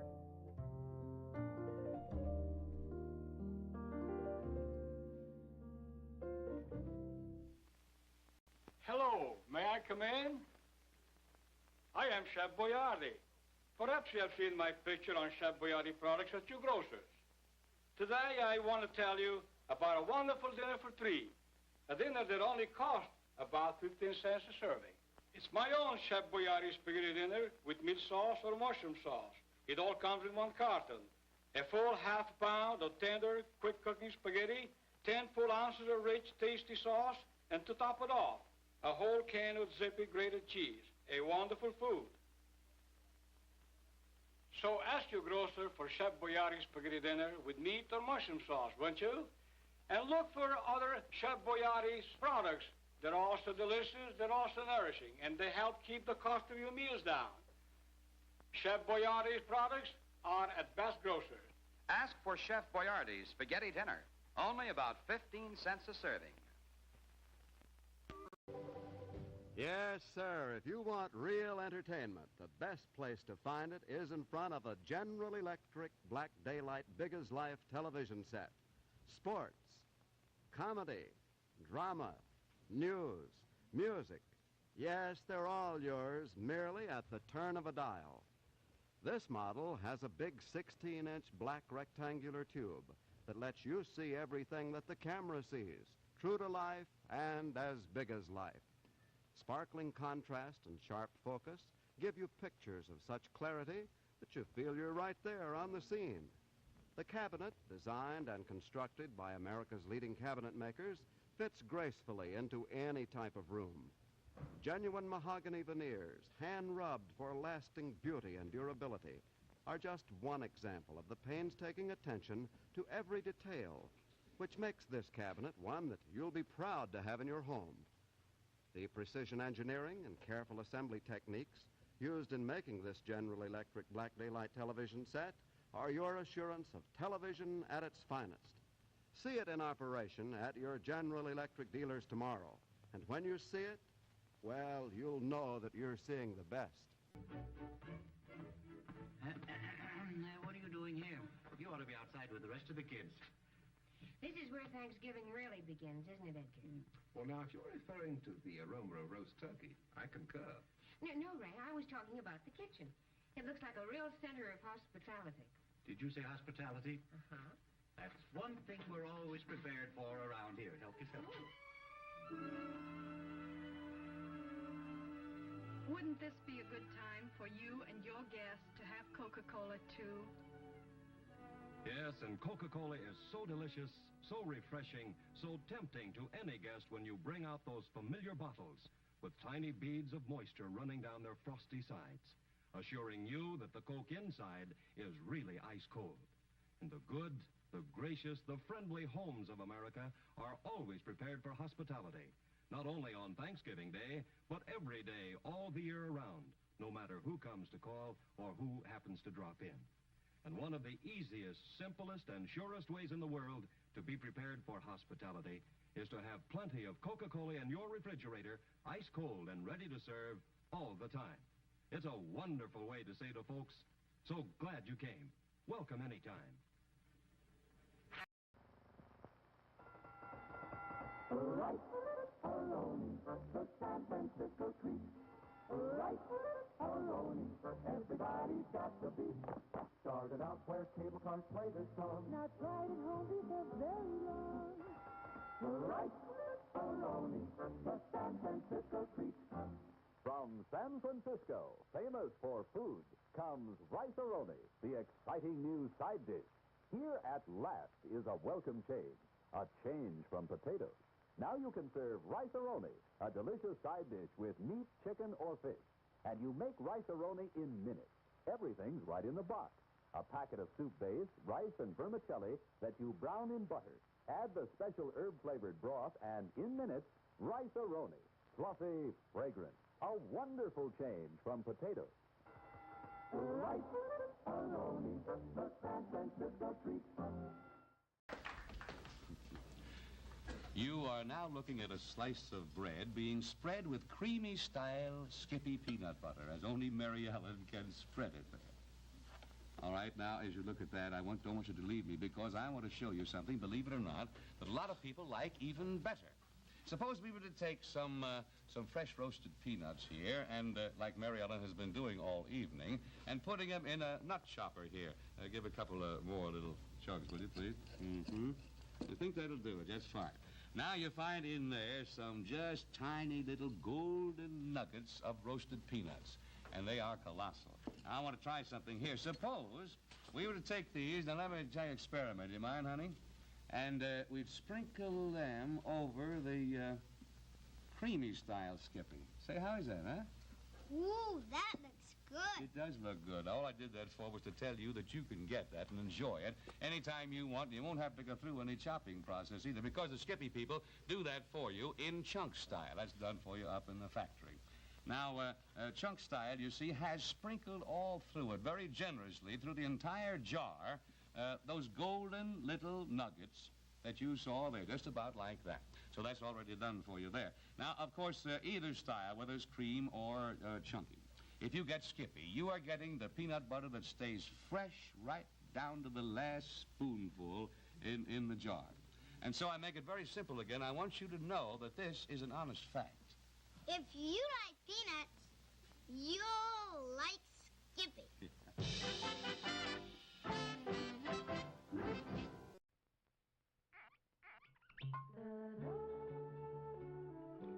Alexis Lachine wines are full of flavor. Alexis Lachine wines are dry. Alexis Lachine wines are mellow. Drink an Alexis Lachine wine with any kind of food, or anytime you feel like relaxing with a drink. Alexis Lachine, fine French wines. Folks, why do you eat Wheaties? We like it. But did you know it's always been whole wheat with all the bran, and bran is one of nature's best sources of food fiber. That's news to us. Wheaties breakfast this morning? Sure, it helps me feel fit. But do you know Wheaties has bran fiber your body may need? That's news to me. Why Wheaties? Oh, we love the taste. Have for years. But do you know for years you've been getting something extra for your diet? Bran fiber? Well, that's news to me. Wheaties. It's brand news. Everybody needs energy-packed Sunbeam bread. Yes, it's all aboard for fun in the park, but Junior hasn't got energy enough for fun. He'd sure like to ride that horse. Hey, what's this? An energy-packed Sunbeam sandwich. You bet every delicious slice of Sunbeam bread sure does pack a big energy wallop. There's nothing like Sunbeam Energy to help you stay on the beam. Now, look at them go. On Sunbeam Energy, they sure do enjoy life.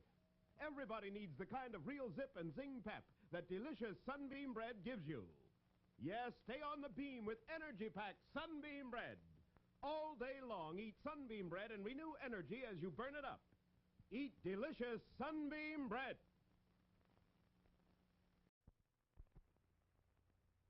When you have a Labatt's, you have an adventure. Canadian Light, that's Labatt's. It's a great new taste in beer. Enjoy import quality at USA prices. Have an adventure. Have a Labatt's. Here's an amazing free offer for everyone who's overweight. Even if you've tried other methods and failed, you can still lose ugly fat fast. Yes, thousands can tell you that calometric control is the only safe, sure, effective way to reduce. Now, this package contains the Wonder 10-Day Diet that gives you 3 delicious meals a day, plus a bedtime snack, even includes a jog for your willpower. Yet you take only 3 calometric tablets a day. And here's the sensational free offer. A 30-day supply of wonderful calometric tablets. A certified $3.50 value when you buy the regular calometric way to weight control. You save $3.50. Now, that's a $7 value for only $3.50. A 50% saving. And how can you get your free bottle of calometric tablets? Well, just send in this calometric box top with your name and address. Your druggist will give you a postage-paid envelope already addressed to the calometric company. Now, don't lose hope. Lose weight. Get calometric reducing formula at your drugstore. Send the box top in the free postage-paid envelope. Get your $3.50 bottle of calometric tablets free. Don't wait. Act now.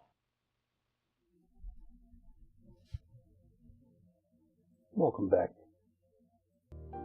Welcome back. I need an egg for my rolls. Our rolls are getting there. Our oven just beeped. It has come to 400 plus.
fish sauce in with our egg here.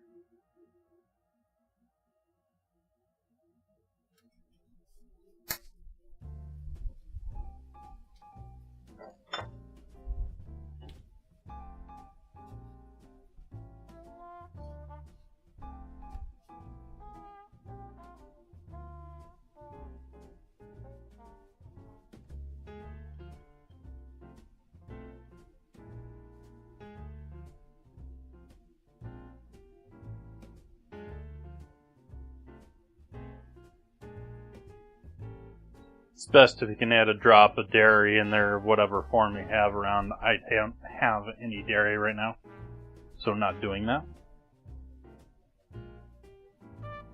Give these all a nice solid brushing on the outside. Not my prettiest rolls ever, not the smoothest.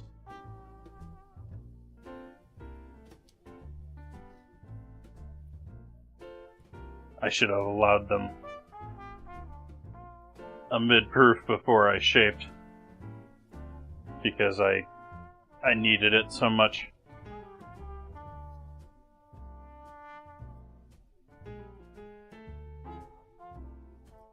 I needed it, I proofed it, and then I sort of needed it again. That was starting to work all the fish sauce in there, but that's how we got here.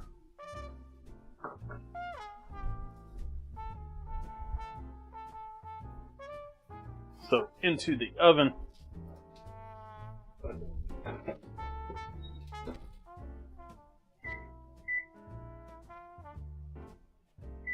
"20-minute timer. Full flame on our stove here.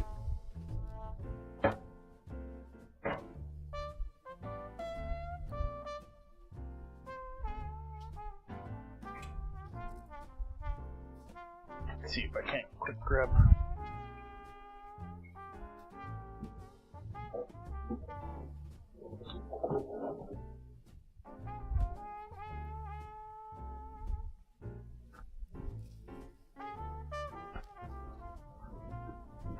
Nope, I'm not over there, camera.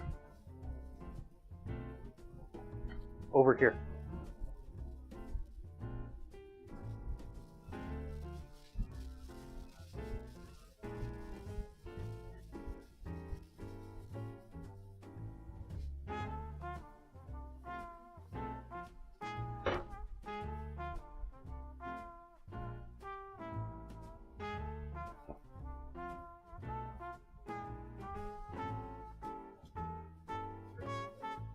Here, hold on to this for me, chat.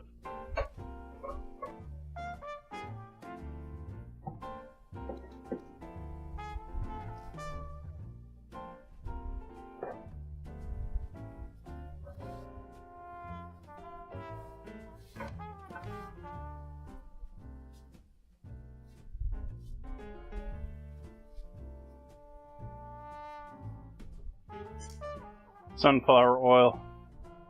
Sunflower oil.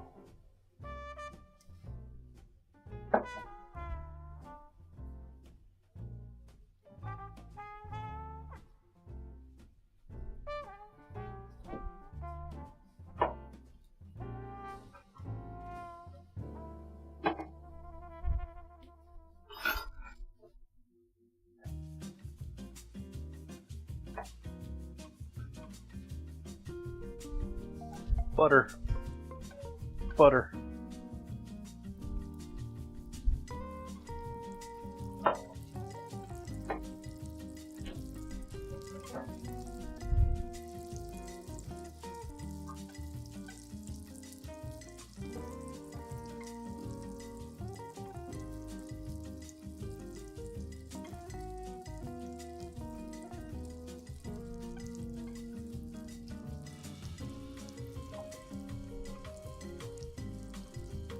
Onions. Onions.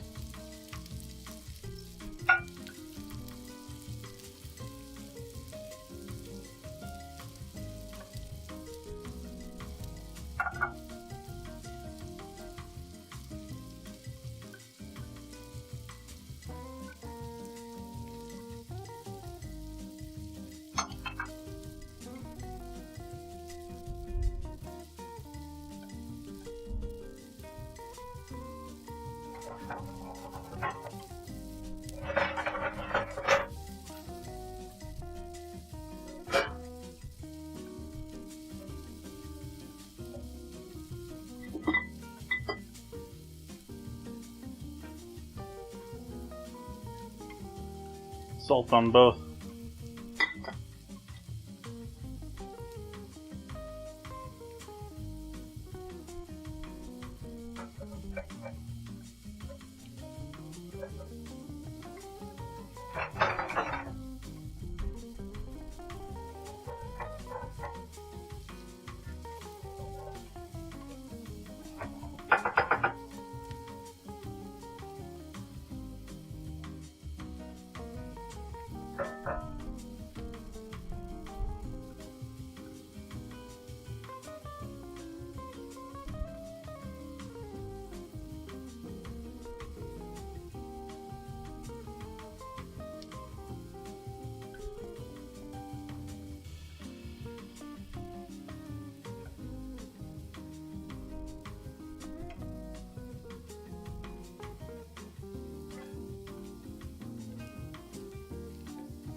Starting to get some color here.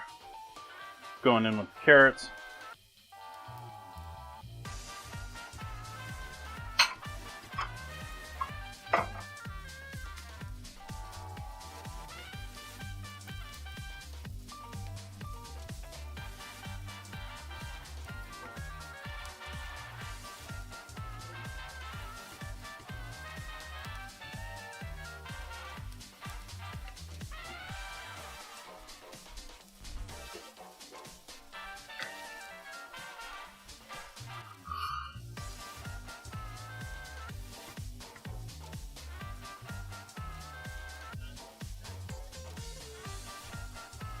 Couscous.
And pork stock.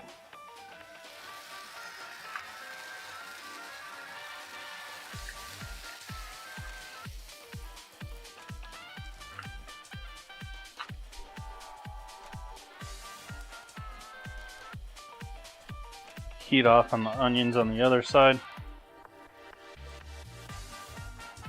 Make sure nothing's sticking over here.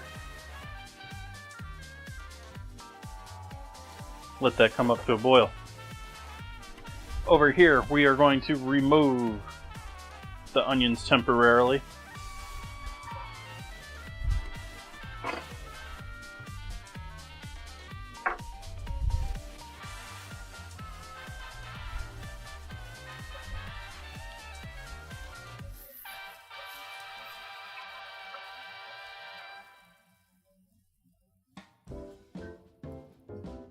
Along with a good portion of the oil, butter,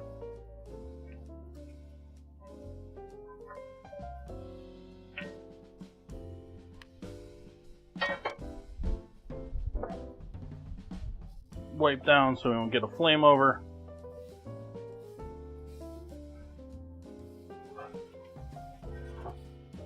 flame back on.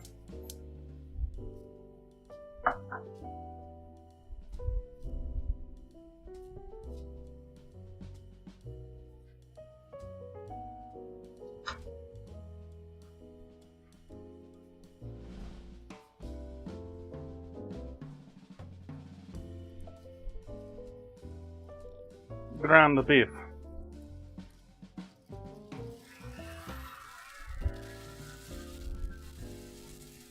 Or rather, ground pork. Not ground beef. Ground pork. I don't know why I'm putting an accent on that. Or what accent it is.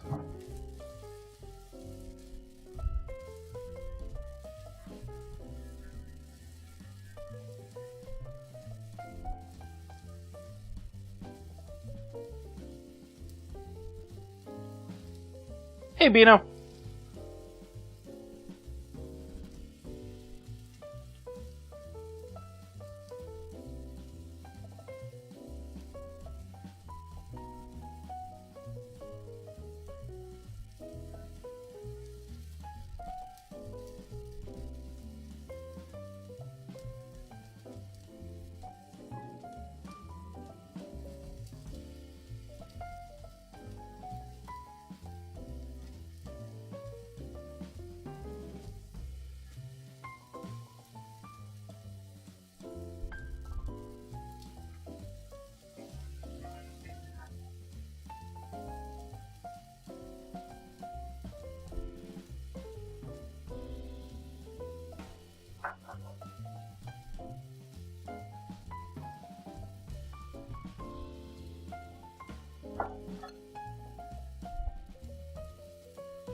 This could use a bit more salt since we're adding the not pasta in there.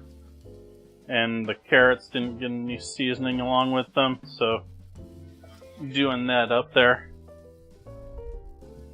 Letting this get to the point that it gets crispy, all the stuff that's oozing out of the pork. Not the greatest, it's because it's been frozen and freshly defrosted. It needed to probably rest a bit more than I gave it.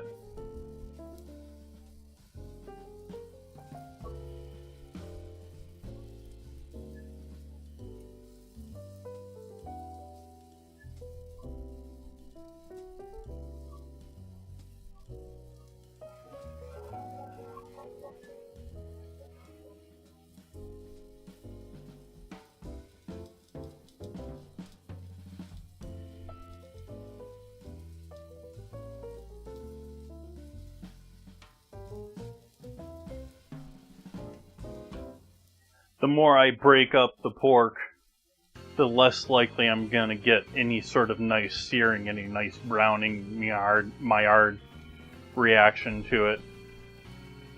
And so, trying to prevent breaking it up as much as possible to start.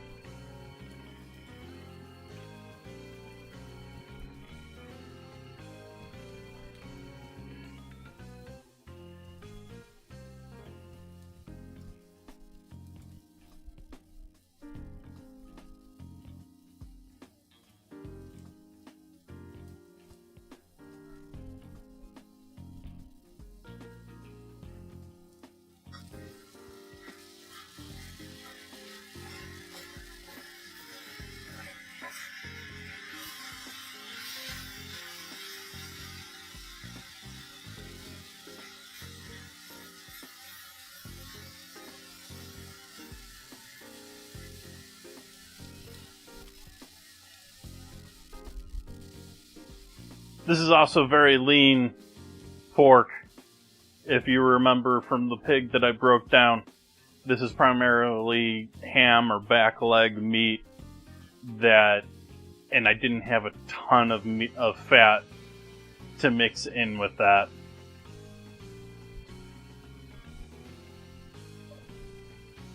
So speaking of that, I'm actually going to add a bit more oil into this pan.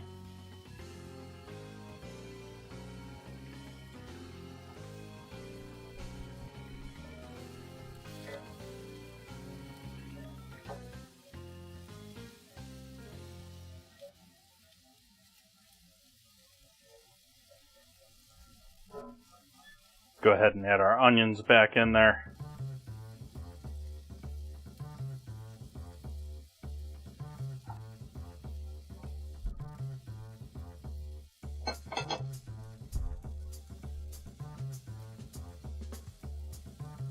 And our flavors for our pork.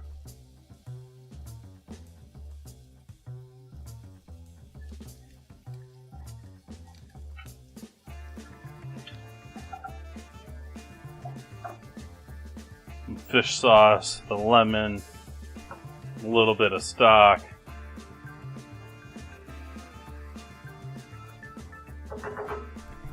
Over on this side, we'll give this a stir here to help out with the fact that I don't want it to boil over.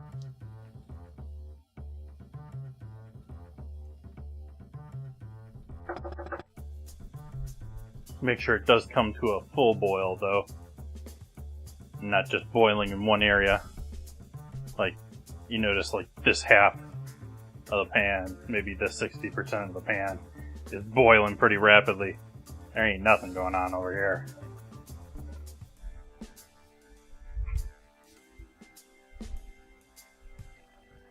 Give that another 180 flip from when I started.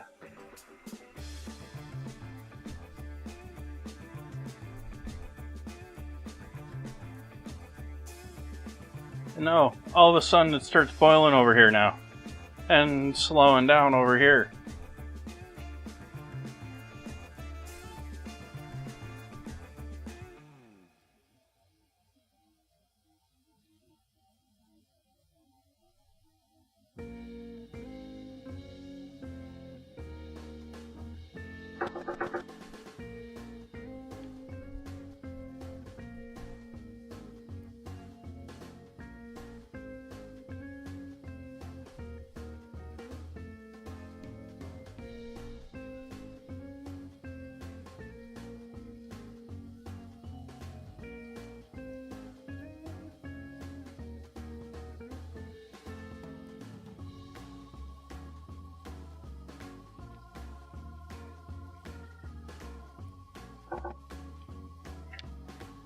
I think we're boiling enough here for me. I'm going to cut the heat on that and put a lid on it, sort of.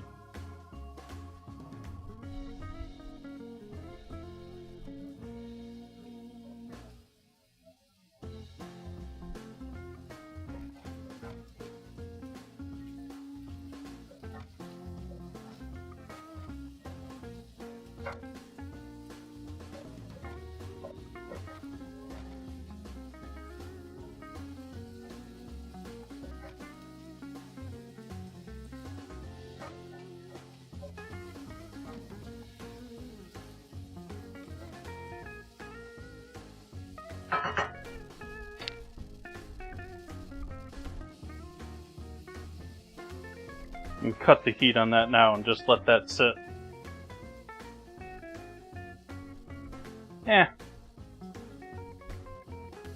Why not?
Oil and butter.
starting in on our broccoli here now. We've got our couscous just steaming. Pork's ready to go. Bun's about to come out of the oven. About 5 seconds on those. So we'll add our broccoli in there. Cancel the timer on our buns. Let's take a look at what we got. Those are looking nice. A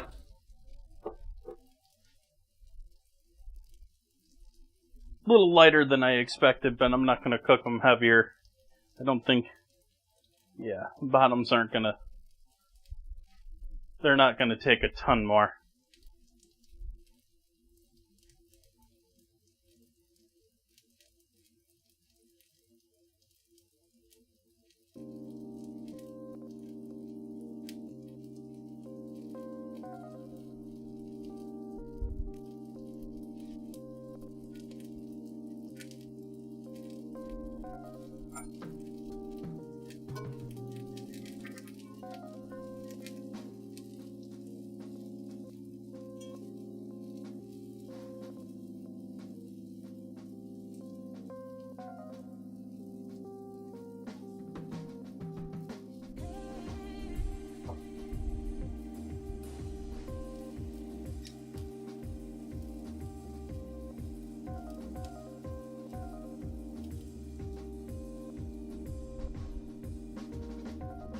We'll add our liquids and seasonings that we came up before with this.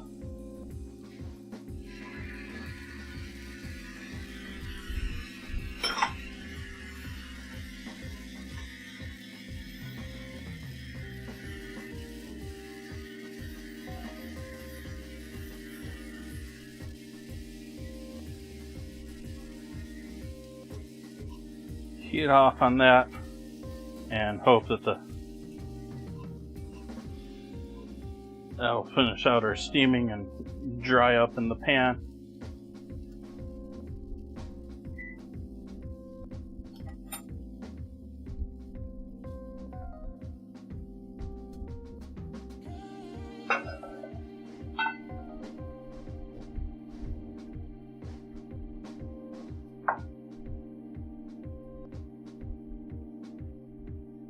We're going to rest for a moment.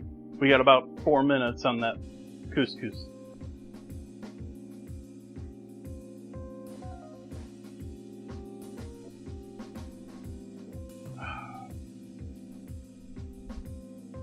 How are you tonight, chat? Anything exciting to report?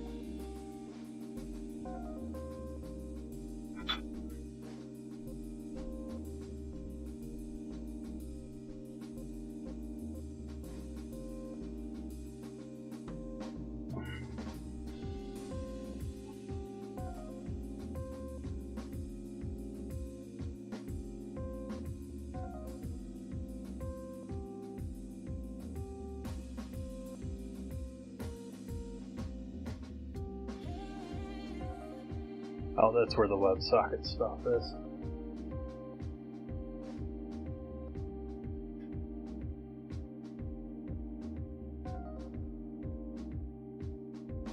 Okay, that's all running nicely. Oh, ads. Oops.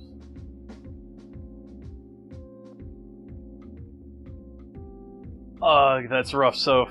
Yeah. Driving is not easy on backs.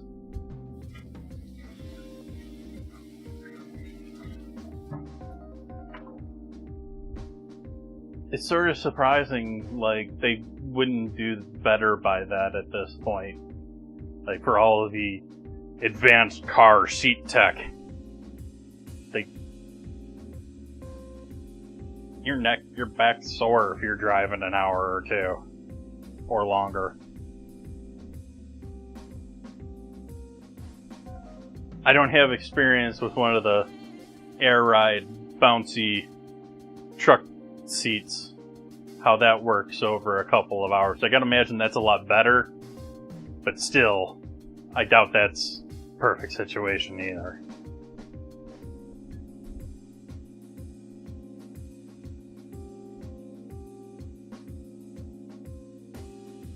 So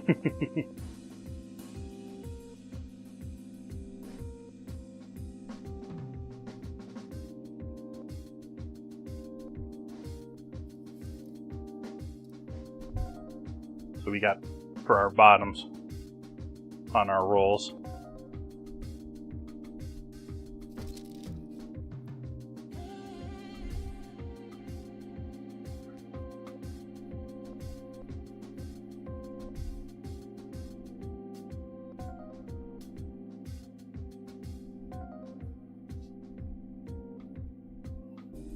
There's more and more of that too. Like,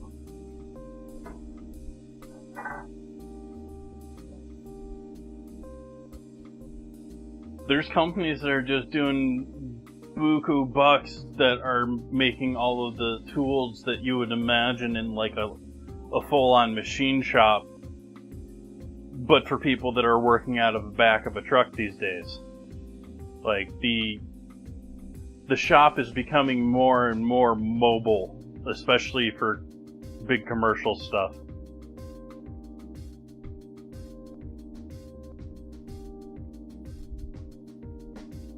At least that's what I see as very much not a part of that industry, but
okay, so we've done our 4 minutes for our couscous. Let's see what we've got here.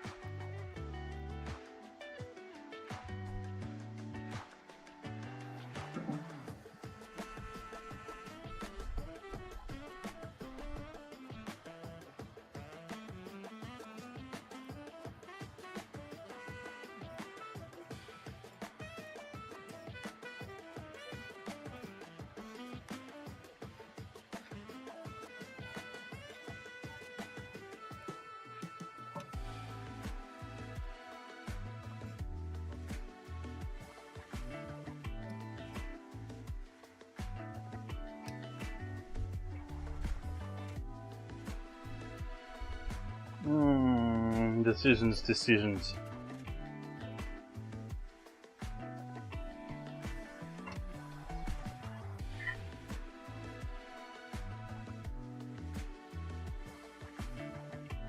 I'll take our non-fish sauce broccoli that sort of looks like it's got fish sauce.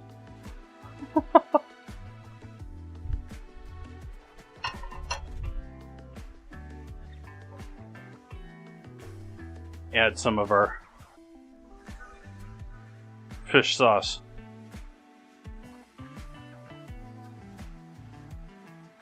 Pearl couscous.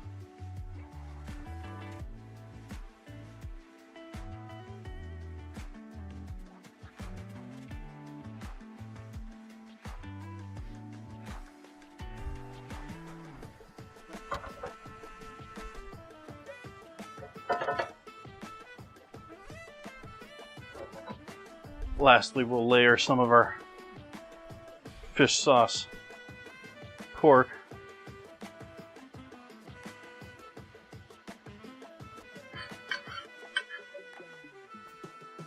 on the couscous.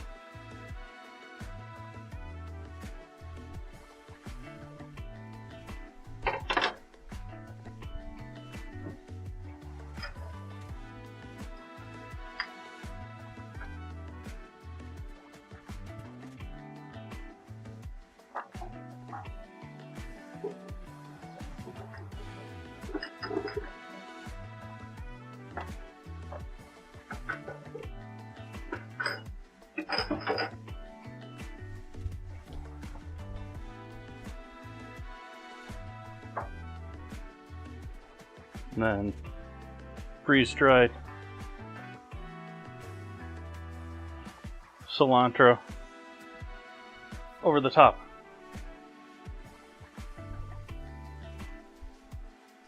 Give that a moment to steam and waken up and brighten up. Should I do sesame seeds over that too, chat?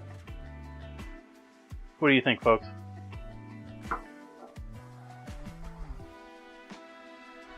I didn't put any sesame oil in there. That's sort of typically, sesame oil in there. I'm going to throw some sesame seeds on top to say it's got sesame flavor. It also helps in the cases of allergies, even though I'm just cooking for myself. Just sort of like a general cooking thing.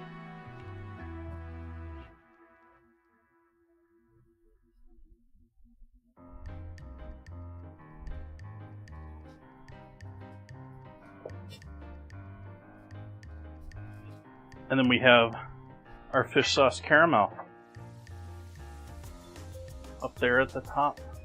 Maybe I should switch over to the cutting board camera there.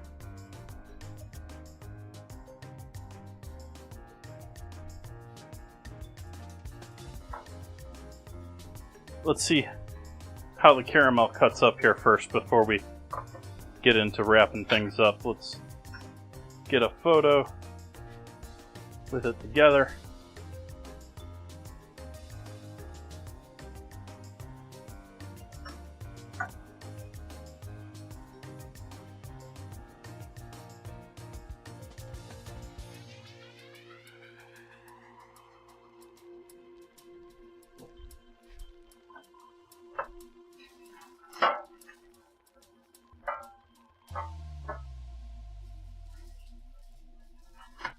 Yeah, it's definitely a bit.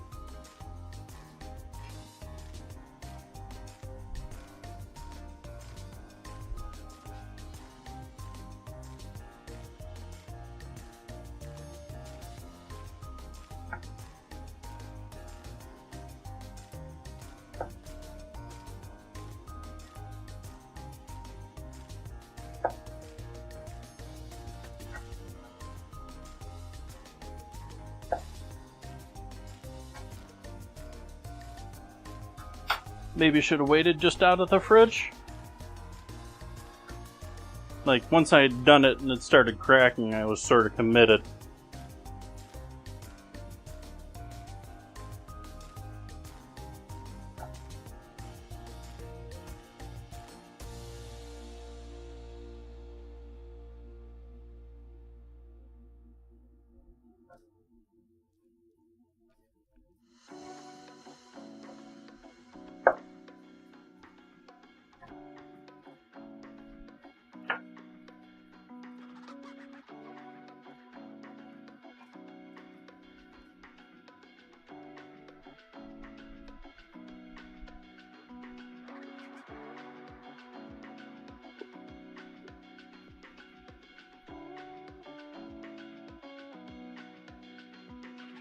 Not sure what I would compare the consistency of this to.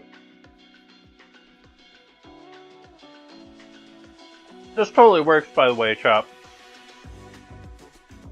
It's definitely fish sauce if you taste it and you know that it's fish sauce. You hand it to someone without telling them that, and they're gonna be like, wow, that's a really way deeper, way... There'd be like, there's a little bit of a funk there, but it's almost like it expands upon the sweet, the depth.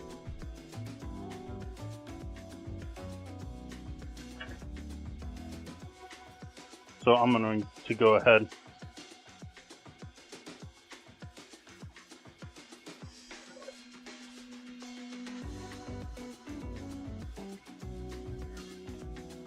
Nope. I cut through it too well.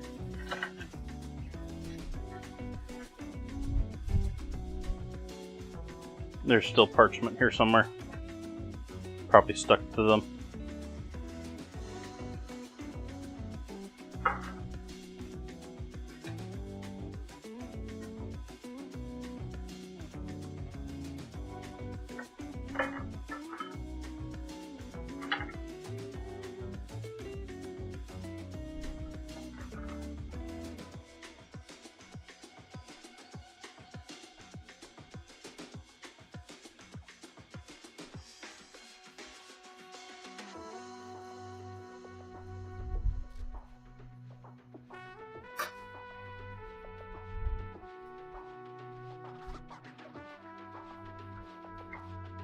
Yes, this is, by the way, I should, caution chat. This is not an invention upon my part. This has actually been something that's gone through fine dining circles and all of that in the past. It's interesting. It's funky. You should give it a try once. I don't know if it's going to be your favorite and you're going to want to go back to it constantly. Maybe it will. Some of you, I think that's going to be, some of you will, some of you won't.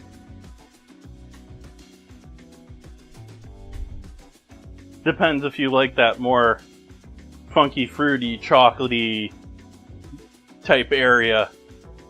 If you're a durian fan, or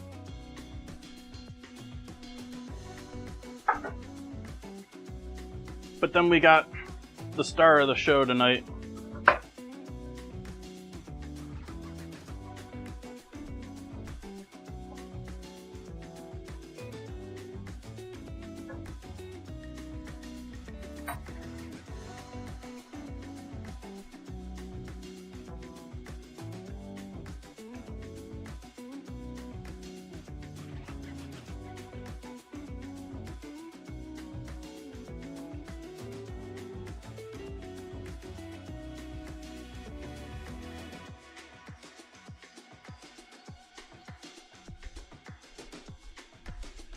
I feel like this needs, even though we have red carrots in here, they mostly disappeared, because you can see a few of them. There's one right there.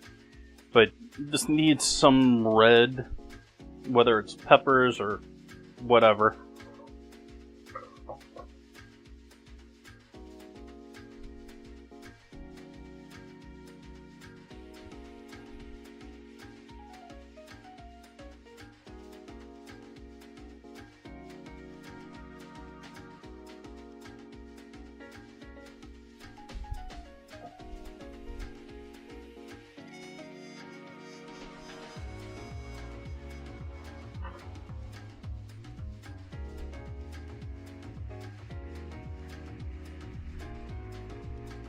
But that wraps things up for this lovely Wednesday evening. We're going to leave Friday as surprise. I am either going to go shopping late on Thursday night, or more likely Thursday late morning to early afternoon.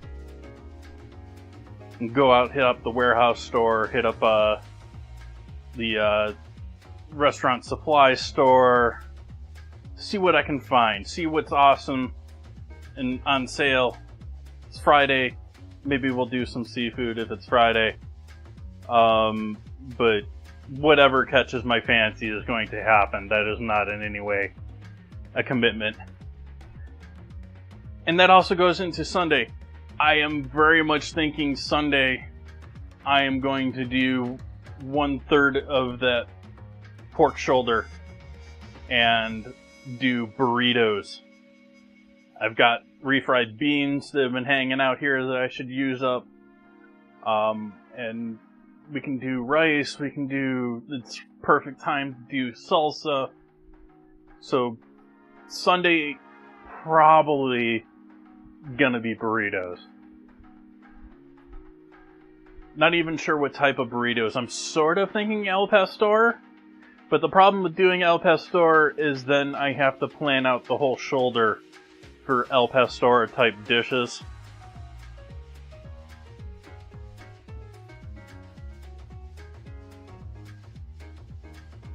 If you have thoughts, throw them in the Discord. Please, please. Greatly appreciate all of you joining in with me tonight. Let's see who's out there this evening.